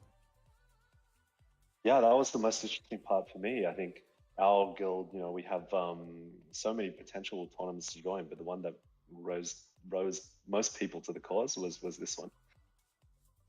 Yeah, for sure. And here we have game number 3 of the deciding match, and Russ with the Rim Beast at the back. That's an Axie that can be pretty polarizing. You either win in a very convincing manner, or you hit yourself. You want to hit yourself in the head just because you just don't get the draws. It's a very polarizing Axie, but I definitely see why he brings it out. He wants the burst potential. He wants the huge damage, and the potential 1v1 against the Reflectile is not terrible. Yep, he's going for that Hail Mary and changing out the build with the Rip Beast. Yeah, I can see him right now in the fingers crossed position, or worse, just kneeling on the ground. Manifesting all the karma of his crits that he's absorbed throughout his career as an Axie player, all down to this one game. He's just putting all his eggs in one basket and hoping it goes his way.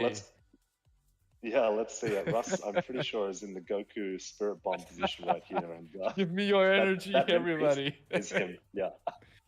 Send your energy, Russ. He needs it. All right.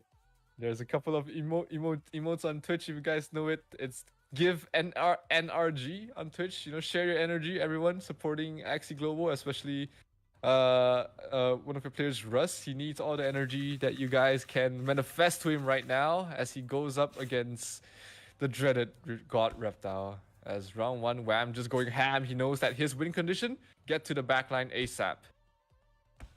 Russ here playing more conservatively than we've seen in the first 2 games, electing to keep his cards.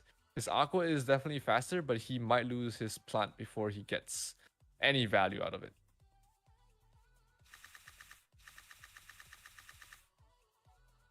Trying to get a little bit of value, will not get it off, but here comes the huge Ronin double imp turn, giving him 2 more energy, allowing him to regain it to another 4.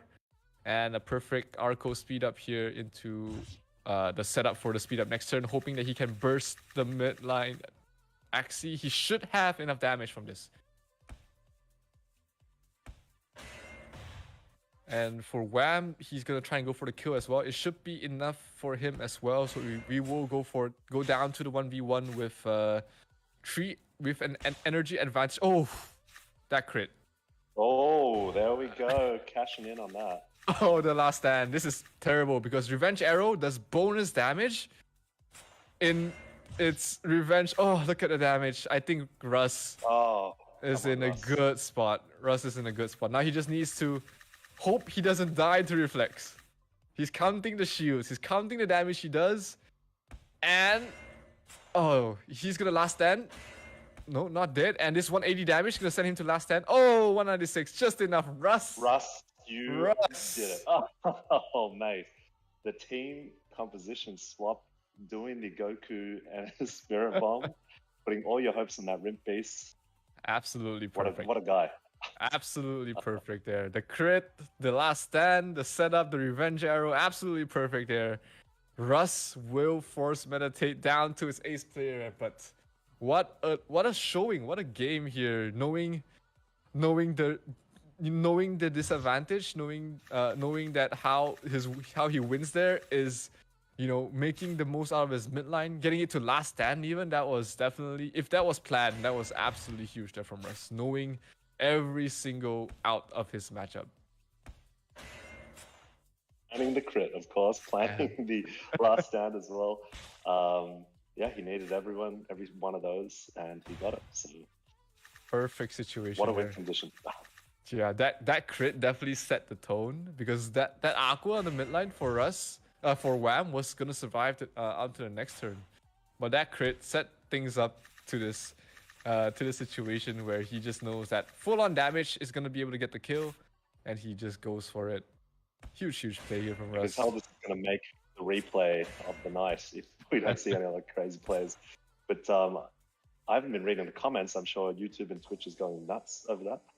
Yeah, lots of Russ fans or AxieGlobal fans in general on the Twitch chat, right? Russ going mad, like all the fans going mad on towards what Russ just been able to do, which is force METAT8 on towards their ace player. Hasheki going up next. I think we're starting to develop a bit of a David Goliath narrative here, and I gotta say, people love to root for the underdog. Definitely. So we got that on you, but it's just awesome to be here, have the two teams come together, different styles, different backgrounds, and under the banner of the YGG Managers Cup. Yeah, really happy to be here. Yeah, definitely, man.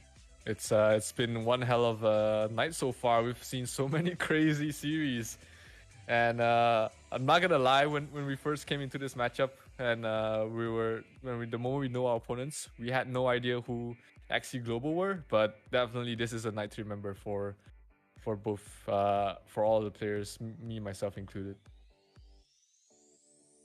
Good to be here on stage with you, Zero. So tell me a little bit about METAT8. I mean, you know, we don't join too many tournaments. YGG Managers Cup is probably the one that we focus on, and are very interested to join. But tell me about all the tournaments that METAT8 joins. Yeah, we are a PvP, or like basically a competitive focused guild, right? We strive to be the best in ladder, in tournaments, and that's what our main focus is. You know, right now we are currently focused on the Axie Infinity. Of course, if there's any other games that eventually do come out in the play to earn or Web3 space in general, we do want to get ourselves involved in that. But right now, Axie Infinity is our forte, is our focus. You know, all the players that we recruit are also, you know, share the same vision, hoping to be the best in terms of just being in the competitive scene. And yeah, all these players, they come from different backgrounds. We've got players from Philippines, we've got players from Brazil, from the US. That's our, I think, main few demographics, right? A couple of outliers here and there, but yeah, it's we've just formed, I think, less than just around half a year already. But yeah, it's been a journey so far, and we're sad to see V2 go, of course, but embracing the next challenge, which is Origin. Yeah, a lot of changes there, and Elijah, right? Who doesn't know Elijah? Has his own thoughts about, you know, the competitive scene. It's great to see, you know, good players get supported wherever they are. Same as us, right? We have Axie Infinity as our bread and butter, and you know, if you can play that well, you prove that you are a good strategy player or a card game player. And there will certainly be a lot of card games that come out if they're not already released. There's quite a few big ones. Yeah.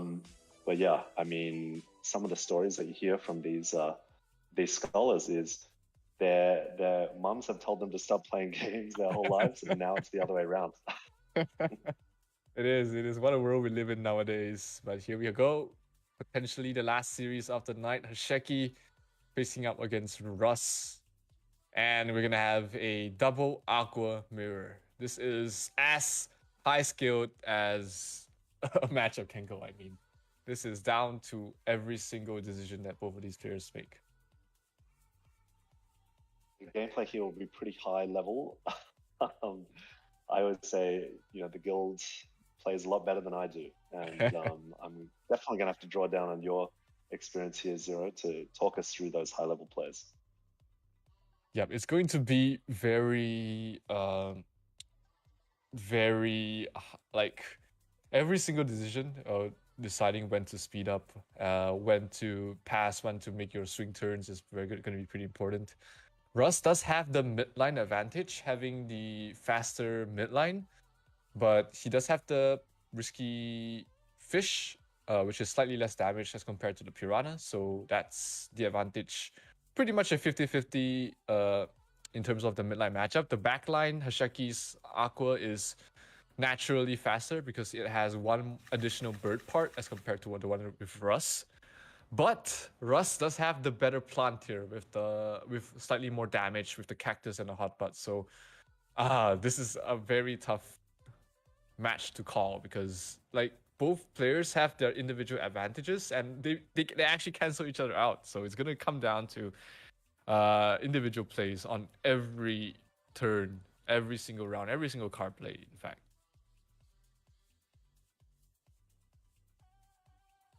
But here, round one, Aquas being Aquas, definitely just see both teams skipping. And just because Russ doesn't draw anything on his front line, he's forced to, you know, the most efficient play is to pass, and he does pass.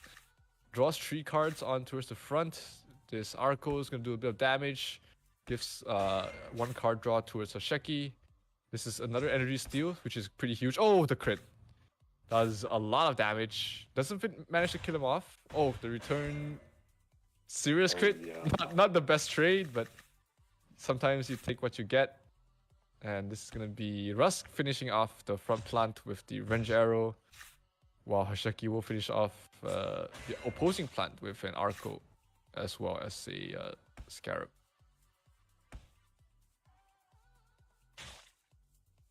So he does speed up, and he's going to get maximum value out of his front line, hoping to kill off the front in what people call no turn, meaning that finish you off before you're able to use any of your cards, and he does manage to do that. So that's 2 energy gone down the drain for Russ.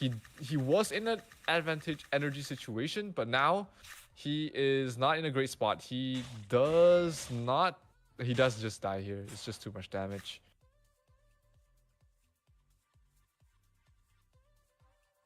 Quick defeat there. You know, as soon as you lose the momentum, it's quick defeat. Yeah, it is.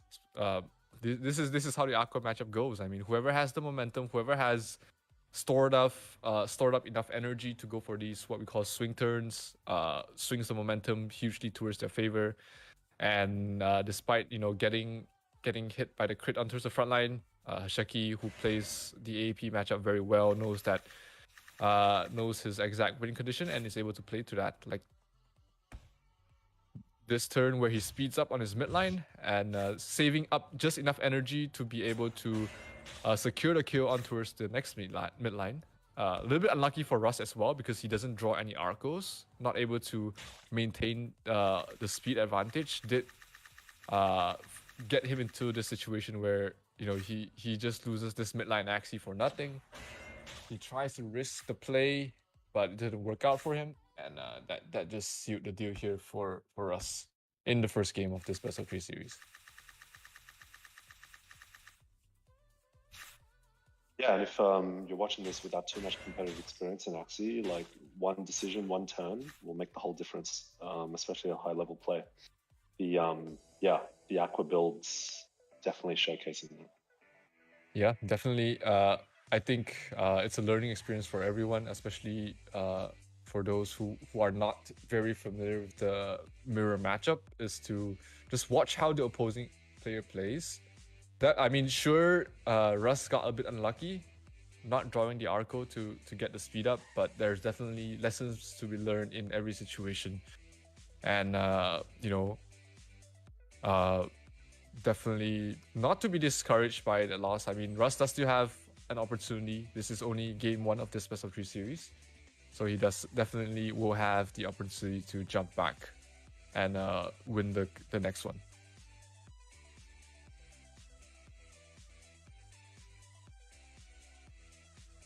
So Russ, this was his secret matchup, I think, or are there more secrets? Are there more strategies? There are more. Okay. Or possibly, are there? Possibly. Yeah. Well, we'll have to see. But Kai, this team, they support each other all the time. They talk through strategies. I guess that's what you look for in an esports team, right? Even though they're not official, right? It's just a group of friends, and we support that all the way. Really proud of the way that they're playing. I think there's one thing that I see coming through, and that's the hyper aggression of the BBP builds that we started with. Like a lot of the builds that our guild scholars were playing in the beginning were BBP, and a lot of them adapted using hyper aggressive strategies, but have over time developed that with understanding of the game, matchups, and just experience. So you'll see that in Rust, you'll see that in you saw that in Grimer, and you may see that in Kuyamars as well. Right, cool. So both of these players do elect to run it back. In the mirror matchup, Russ knows that he does have a winning shot. Got a bit unlucky with the draws, but hopefully hoping that things go his way in this time. It's these matchups are usually just down to the absolute wire on your decision making and a little bit of luck as well. So definitely, Russ didn't lose because he misplayed. He just got a bit unlucky, and definitely did not shake his confidence. in his matchup. So that's really great to see.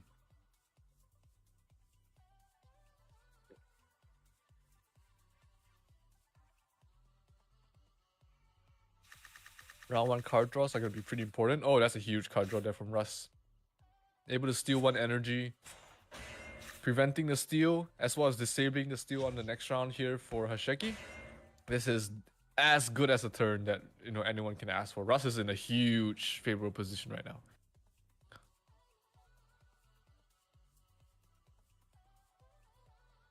Next turn, Hasheki might be forced to... Yeah, he needs to pass. Like, he's forced to pass this next turn, which allows Russ to do what he wants towards the front line. Thus gets another a spicy surprise off, disabling the Sirius once again. That allows Russ to play even less energy every single turn, knowing that he's able to store up tempo, store up for that huge swing turn. And I would say huge advantage to Russ right now. Equal in energy, but then having the advantage of knowing that I can just pass this turn, knowing that the opponent cannot get any value off his Sirius. And here, this is one of the most important rounds. Hasheki does go for the kill, so does Russ. Russ getting the kill there, just enough damage. This double Scarab is going to do enough. Little misplay there. Oh, perfect. Actually, perfect. Perfect calculation on the last stand, ending with a Nemo, making sure that he gets the absolute value. And here we have Russ expecting a no turn on his other side, but Hasheki knowing that he cannot win if he tries to break the front. So it was both players trying to outplay each other, which was pretty interesting to see. Can't really say who it comes out on top. This is going to be last stand, but he finishes him off. Oh, gets the energy tail slap as well as the Arco. I would say, oh my god, this is actually pretty close. 4 energy on both sides, so Hasheki tries to... Oh, Hasheki is disadvantaged in a tougher situation. Oh, but there was just enough damage. He actually did not draw like an additional 120 damage card, which could have cost him the game, but fortunately for him, that was just enough damage. But wow, that went... It's just enough there. Yeah, that actually went down to the wire. Exactly to the wire. The last stand actually was huge. If he managed to kill the Aqua cleanly, that was definitely in Russ's favor. But yeah, both teams, both guilds are now down to their ace player. It's gonna be Russ against Kuya Mars in the final best of 3 of the night. Kuya Mars, let's see what he brings out. It's let's say he's a wild card. He certainly surprised us with the 3-2 reverse sweep last time, but coming down to the 2-2 now, it's yet another awesome matchup, awesome competition between the two guilds. Love that there are lots of people excited watching this stuff. Yeah, I'm pretty sure he's not a stranger to high pressure situations. Like you said, he was the one having to carry the entire weight of AxieGlobal's shoulders in the YGG Managers Cup that's last time, and here he is again the one having to keep everyone alive in this tournament. It's gonna be a very exciting match here. It's gonna be Kuya Mars going up against Hasheki in the final best of 3. Yeah, and props to all the 4 players who have played so far, like taking their abilities to the max. Guilds are all behind you. Yeah, definitely. It's been a great night so far. We've seen so many close games, so many interesting matchups, and I wouldn't be surprised if we're in for a banger of a final as well.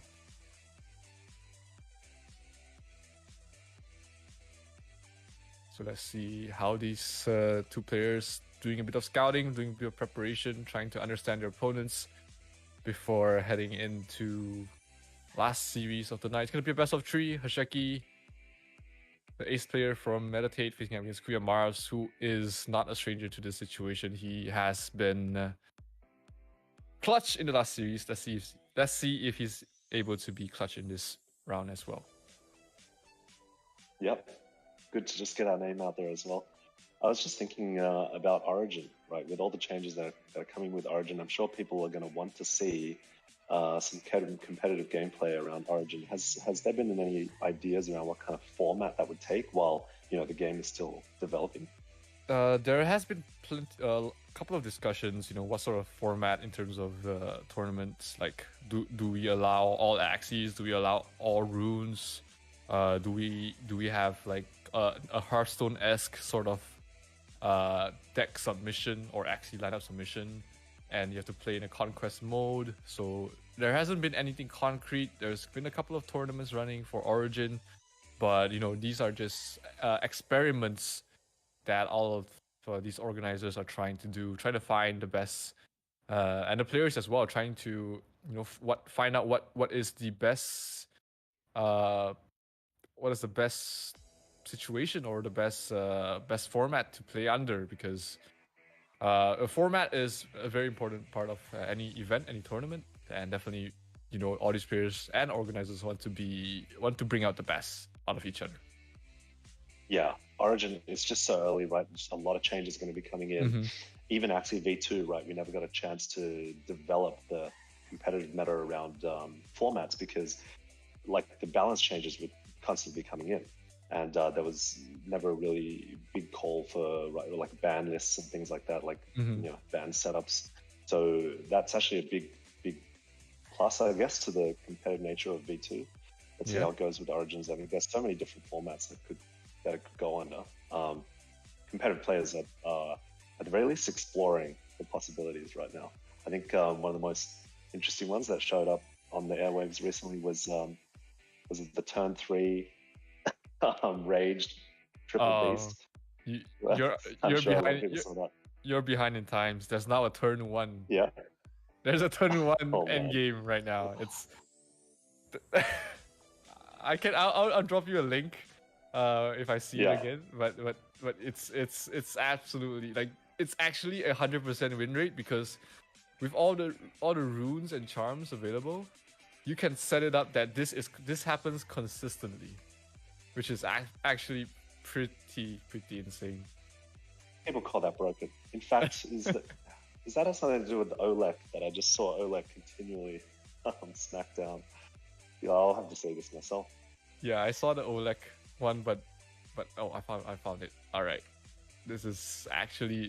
games are just over by round 1. Like, there's no counterplay except if you start first and you manage to disable his win condition. But yeah, it's just, people are innovating. People are finding broken mechanics, broken interactions every single day, and that's the beauty of a untested new game. Yeah. If you test a gamer, they will break it. If you give them the chance, they will try out every single thing. We have mad scientists out there, right? In a lot of different gamers, they have different thoughts, and that's why we find out, round 3 game over, round 1. Now we have round 1. When will we find out that you can end the game before the game even starts, right? Just by some broken sort of mechanics. I wouldn't put it past them to find things out. Oh yeah, in this alpha stage of Origins, who knows?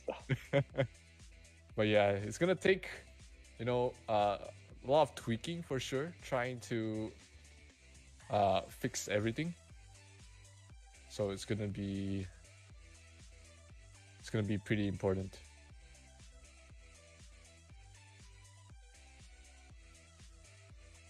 So final match, just waiting for both of these players to start.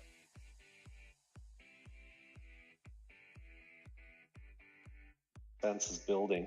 Both teams fighting it out to the last man standing.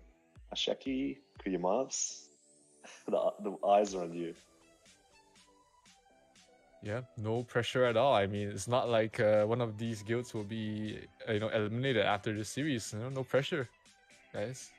It's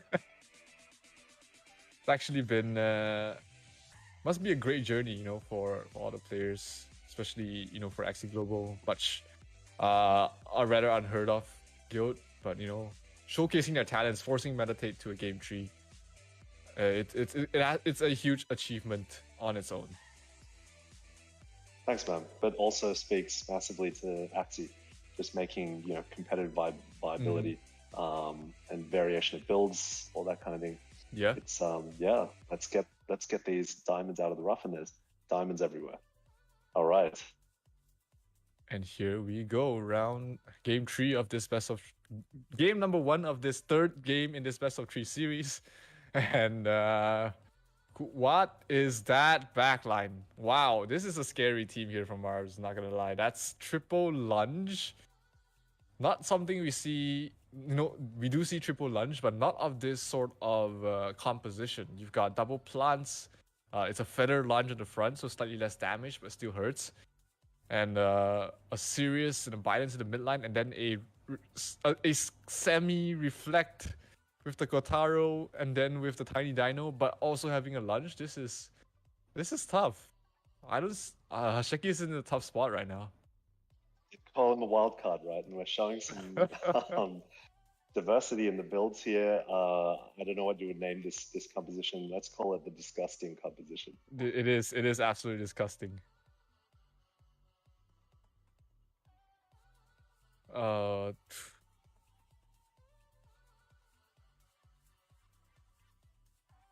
This is not definitely a very favorable matchup here for Marvs.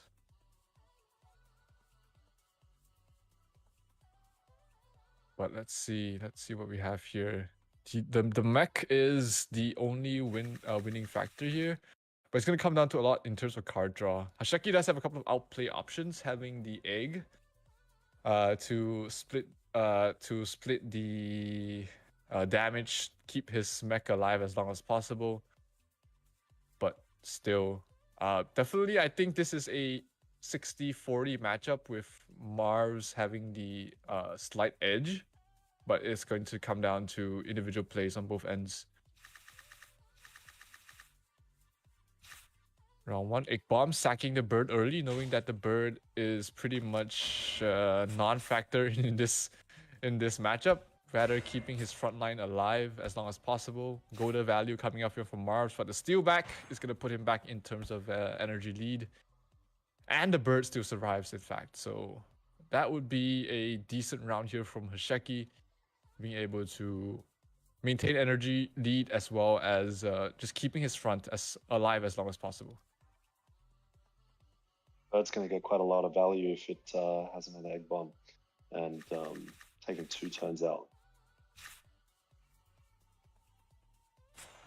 Yeah, for sure. Here, full damage, sacrificing the bird,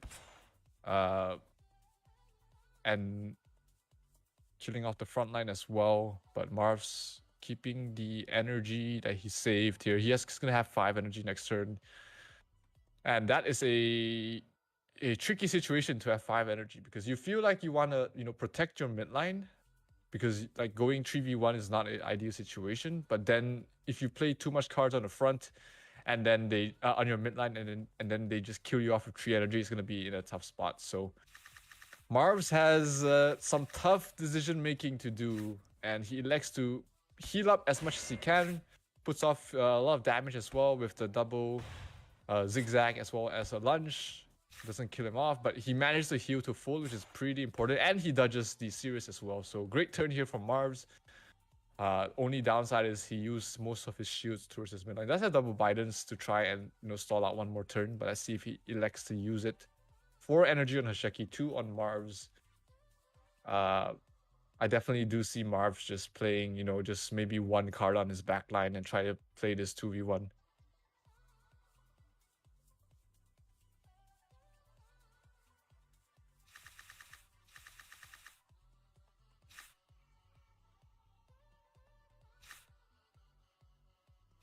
Which here does play minimal, but the downside of that is the plant actually survives.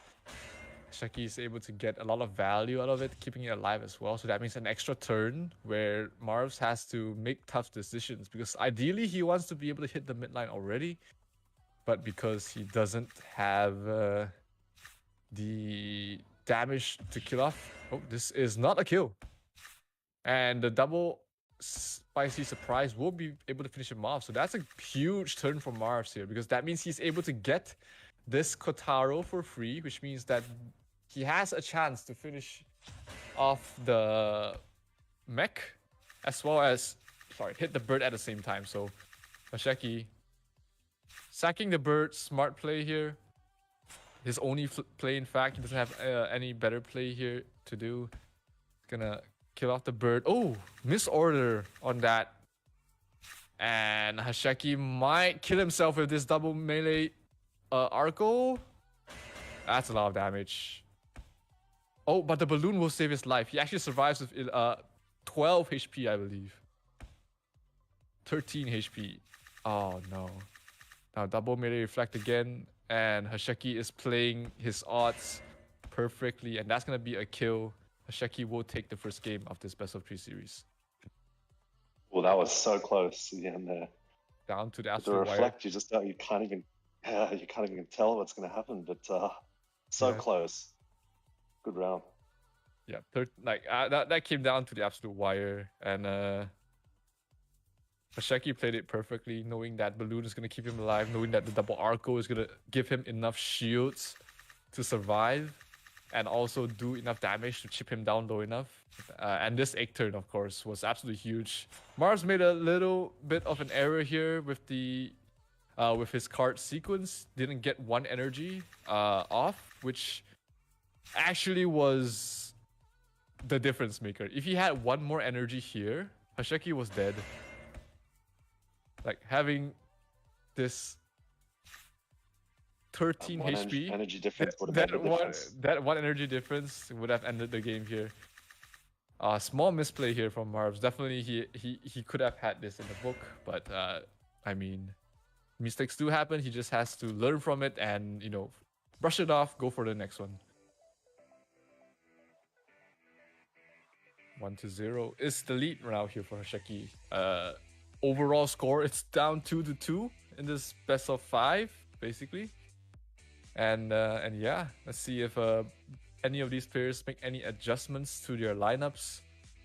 But yeah, very interesting comps coming out here from Marvs, especially because it's a very unorthodox lunch team.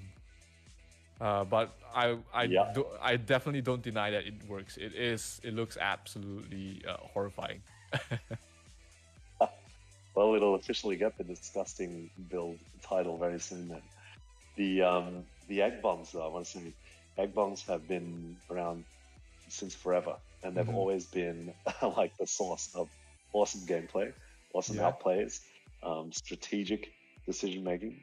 That bird just now, 3 egg bombs, which extracted maximum value. Yeah. For round 1, protecting the plant, and then the last few rounds where he sacked it. Also, not giving the energy value was definitely game changing.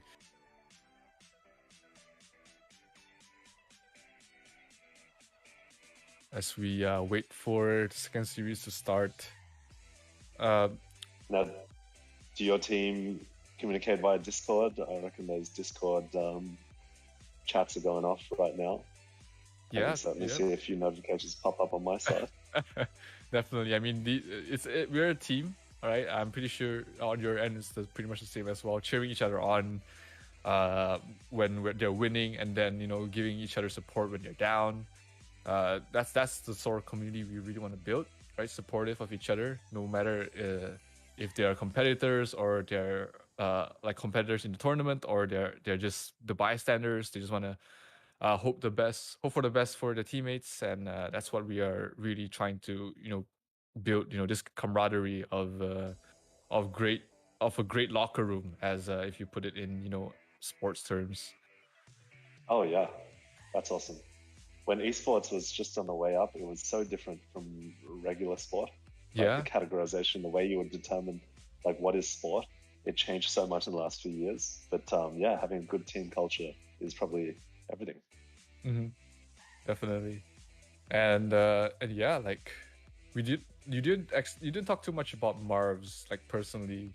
Like you know, like I know that he clutched last week, but you know what else, you know, is special about Marvs? He is one of our earliest members. So when we started, let's say August last year, he's been there the whole time. Ooh, what have we got here? Oh, Sheki switching it up. This is one of his most played lineups, the Spiky Wing triple Aqua. Yeah, this is he plays this quite a bit. Wouldn't say he's extremely favored just because lunge hurts and Marv's has 3 of those. And the back 1v1 is even worse than it was the last game. So let's see if Sheki is able to overcome the odds, which is a bad matchup, or is Marv's going to force this to game 3? Well, if this is a composition you haven't seen before, it's totally new gameplay. The one Axie I can still remember that we've kept since the very beginnings of AxieGlobal is the Hot Butt plant. And we all at AxieGlobal love Hot Butt as a card. It has served as the most flexible plant, the standard Hot Butt plant, and fits so many different kind of interesting combinations and gameplay styles. Yeah, it is. So it's good to see one of those Hot Butts here. It's some people call it a relic of the past, but I definitely see a lot of value, having that card, disabling the mouth, especially with so much important mouth parts on any single Axie, like Kotaro, like Mosquito, Golda, Sirius, so many game-changing cards that just gets disabled by a single card. Definitely still a very viable card. Sure, it lost some damage, but the utility more than makes up for the damage. So here, let's see, round 1, big damage on towards the front. Ooh, Spiky Wing, Pliers value, and this should be enough damage for a kill. That's 2 energy wasted there for Marbs. Huge tempo advantage here for Sheki. But the lunge damage is absolutely huge. That's a mech with a reptile card, and it just shreds through the front. Oh my god, that damage. Now, Sheki trying to regain some tempo. He knows that he needs to make this a 2v1 affair as soon as possible. Kills off the front, gets double Nemo off. He's gonna lose, give double Kotaro value towards the backline reptile. Gets a tiny crit on towards the Nemo, but just a little bit of chip damage. The next turn is the one that's most important because he has to draw range cards or else he's gonna lose his front Aqua. Decides to play on his back. Eats some reflect damage. He's trying to chip him down as low as possible. And that's 264. 264 is a scary number to be in because that is potentially not a kill. Let's see, 100. No, this is not a kill. I think Marvs should have this game. 7 damage off. Yep. 264 was not the number he was looking for. And Hasheki will lose as Marvs will force this into a game number 3. Wow. Game 3. Down to the final. Absolute man final. standing on both sides. This is it. Yeah, every single mat that could be played has been played except for 1. And we're down to the wire here. Down to the absolute last game. Tournament life for both sides here. Sheesh. Love it. We put on a great show for the audience here. Wow, it feels so long ago when we first saw Grimer playing that first match. Yeah. And now your Marv's all very different players. Tell us about what's happening in the locker room right now at METAT8. Right, Sheki, he knows that it's a bad matchup. Maybe a misread on what sort of Axies to bring. He does have a couple of answers, but the problem with going for one of those answers is that the matchup can be quite polarizing. Right, it is. If you miss your matchup, if you miss that matchup that you want to face, it can be a very quick game. So it's gonna be a tough decision trying to read the opponents. Not sure which Axies or which lineup that your opponent will bring out. So like trying to balance of what you think that they might bring versus what they actually bring is going to be a tough decision, I believe, for both sides, because scouting is half the battle, right? Information is half the battle, and if you misread the information or if you just predict wrongly, that can be the end of tournament life. And down to this wire, pressure is mounting for both sides. It's not a situation I fancy myself in. Thank God I'm casting this weekend, but You could be sweating. But yeah, this is some people they thrive under pressure. Some people crumble under it. So let's see if how both of these players will perform. I mean, that's what makes us a champion. Yeah, definitely. People will certainly be sharing this around. The replay, so whether you're joining us live or on the replay, just super glad that we got such an exciting set of matches for everyone to see down to the wire. Final round. Yep. Final round of this final series. Going all the way. This is pretty exciting.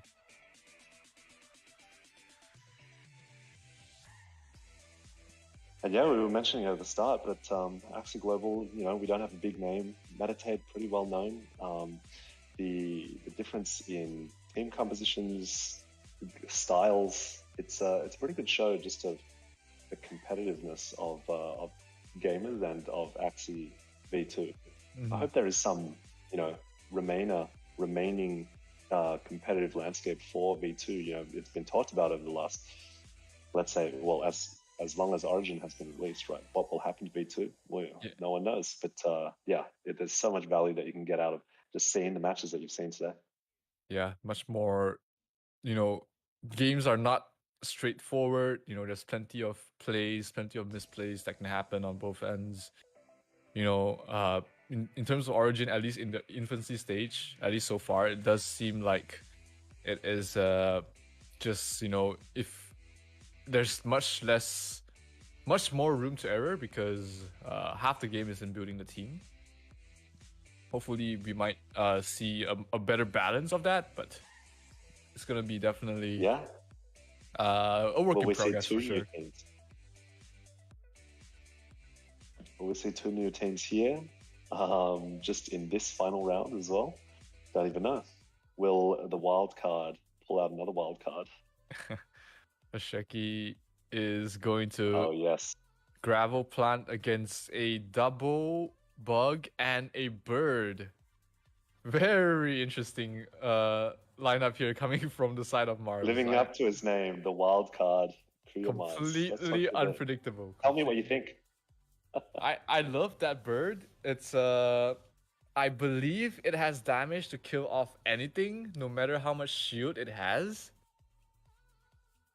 I think the damage count, I should be correct. That's on a plant. That's 59, 177. 472. All right, 20 damage off of killing him. But it is a very, very scary bird. There was a couple of versions of these birds in the earlier seasons when Double Talk was 80 damage. It was called the Exodia bird, where if you just draw all the perfect cards, you just win no matter what your opponent is. This is a newer version with the Pocky because it just deals so much damage. But double bugs by virtue do have the advantage against double plants. But in Hasheki's case, he does have a Akko in the midline, which just got all his cards discarded, so not the best situation to be in. And that was 2 Arcos as well, so he cannot speed up, but that Sando crit definitely put him back to a winnable position. That's one thing I'm not going to be missing about V2 is the crits. Here comes 3 discards again from Mars. That's all 6 discards he already used. If Hasheki is keeping count, he knows that there's no more discards, so he can play around that. Gets rid of the Fishknack, and that should be a kill on towards the midline. And Hasheki is in a prime position to take this game. I think he misordered here. Okay, this did not. All right, good. This Cactus is gonna hit through the bug, and this is a tough situation for Mars. He needs to kill this cleanly. He does get the kill. Takes a lot of damage though from the all-out shot, so not a ideal situation. And he does not have the energy, I believe, to finish him off. No, with the With the gravel, he cannot use the Pocky, and that's not enough damage. Hashaki will take this last and final gate of this series and secure the win for What a METAT8. shame. We did see the the match go down to the final round of the series and the full series. Super proud of the team. Glad he pulled that out, that double bug bird out at the end, just to throw a card in there. No, that was I mean, it's been a great day. I mean, all of the players should be pretty proud of themselves. Those were very close matches that could have gone anyone's way, and it's been great. I mean, I was sweating for my players, so that's how, you know, that's how you should feel about your players. They are pretty happy. They should be pretty happy about their performance. Man, I mean, dude, we played like every single possible game for the night. Like, I mean, it's really cool to see, because this happens all the time. When, I mean, except of course when Zero, you know, swept his game. But I mean, yeah, I mean, everyone's like, you know, just really giving like their 100%. I mean, super huge props to AxieGlobal, man. So okay, now AxieGlobal is on everyone's radar, and make sure not to mess with you guys when they see you in the arenas. But I mean, you know, first of all, like, we want to congratulate METAT8 for advancing to the semifinals. So a bit of a this week's winner title screen here, and of course, shout outs to FTX for sponsoring the event, and you guys are pretty awesome. Shout out to Tina from the team, you know, who's been a very wonderful partner to work with. But also shout out to everyone else who made this night possible. We have our stream operator, we have Daddy Shark, we have our marshals, we have Steffi, and we have our stream director, we have Sil, and also Mike, our head of esports for YGG, and our moderators, and everyone else who stayed and tuned in to the stretch of this episode. But yeah, I mean, guys, like, I'm sorry to keep you waiting for a very long time, but I was with you the whole time. I was operating the stream in the back of the scenes, but you guys had a blast. I'm pretty sure like you guys enjoyed it. And I mean, I really hope to see like all of the players again, you know, maybe in the next season. Next time around, we are going to be doing a season 2, like, after we wrap this up, and we're looking forward to having actually like a physical finals. So, you know, that's amazing. Yeah, I mean, COVID's, you know, slowly getting better, and I mean, we're really looking forward to, you know, seeing everyone in person, and, you know, even like you, Zero, you've been to the Philippines, like, maybe even you, Rip, like, hopefully we get to see you on site like pretty soon. But yeah, it's a really exciting time for the community. Like, we have lots of I mean, we have Origins coming out, we have lots of other blockchain games popping up within the year, and yeah, so we have METAT8 going on to the semis, as I mentioned.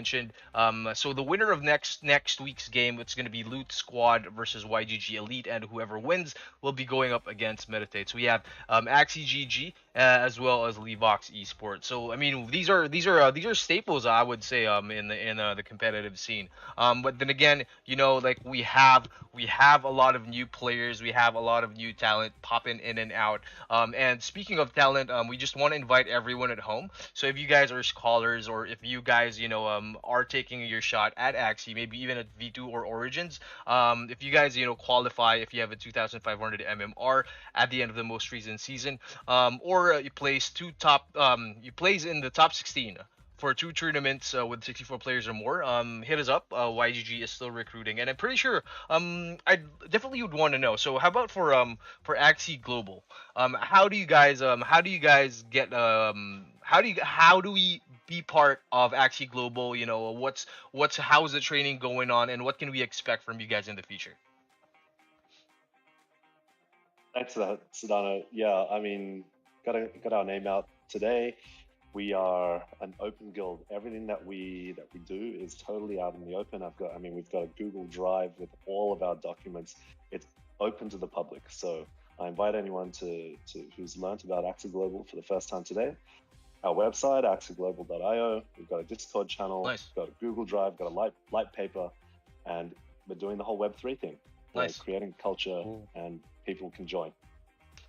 That's awesome. And how about you, Zero? What's popping with MT8? What can you expect in the future? I believe we have Z, who was formerly the head of growth or head of operations for YGG, and now is working with MT8.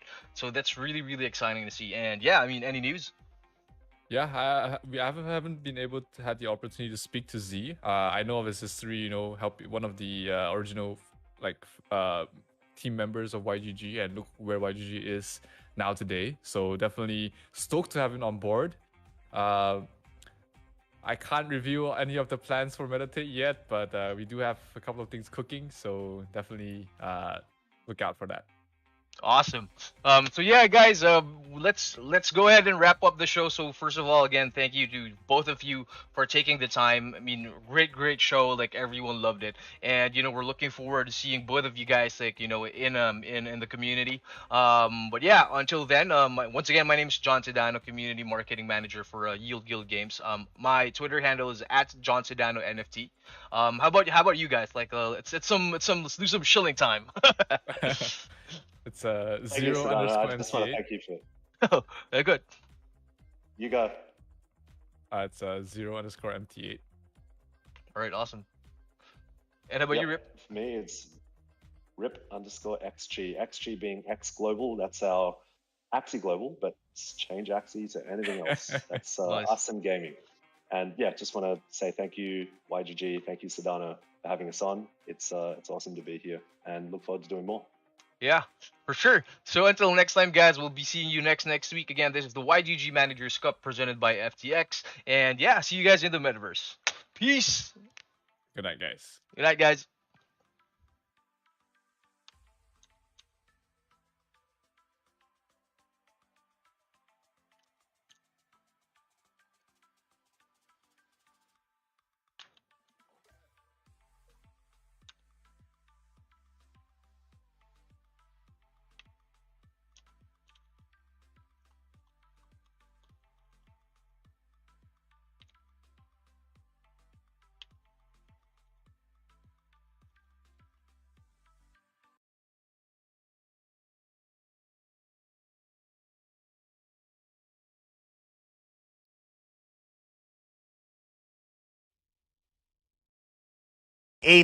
So 27.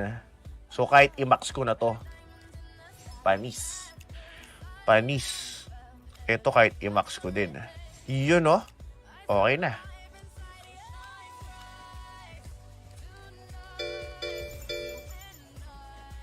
Yagel! Sana mabasbasan ka ni Mark Castillo.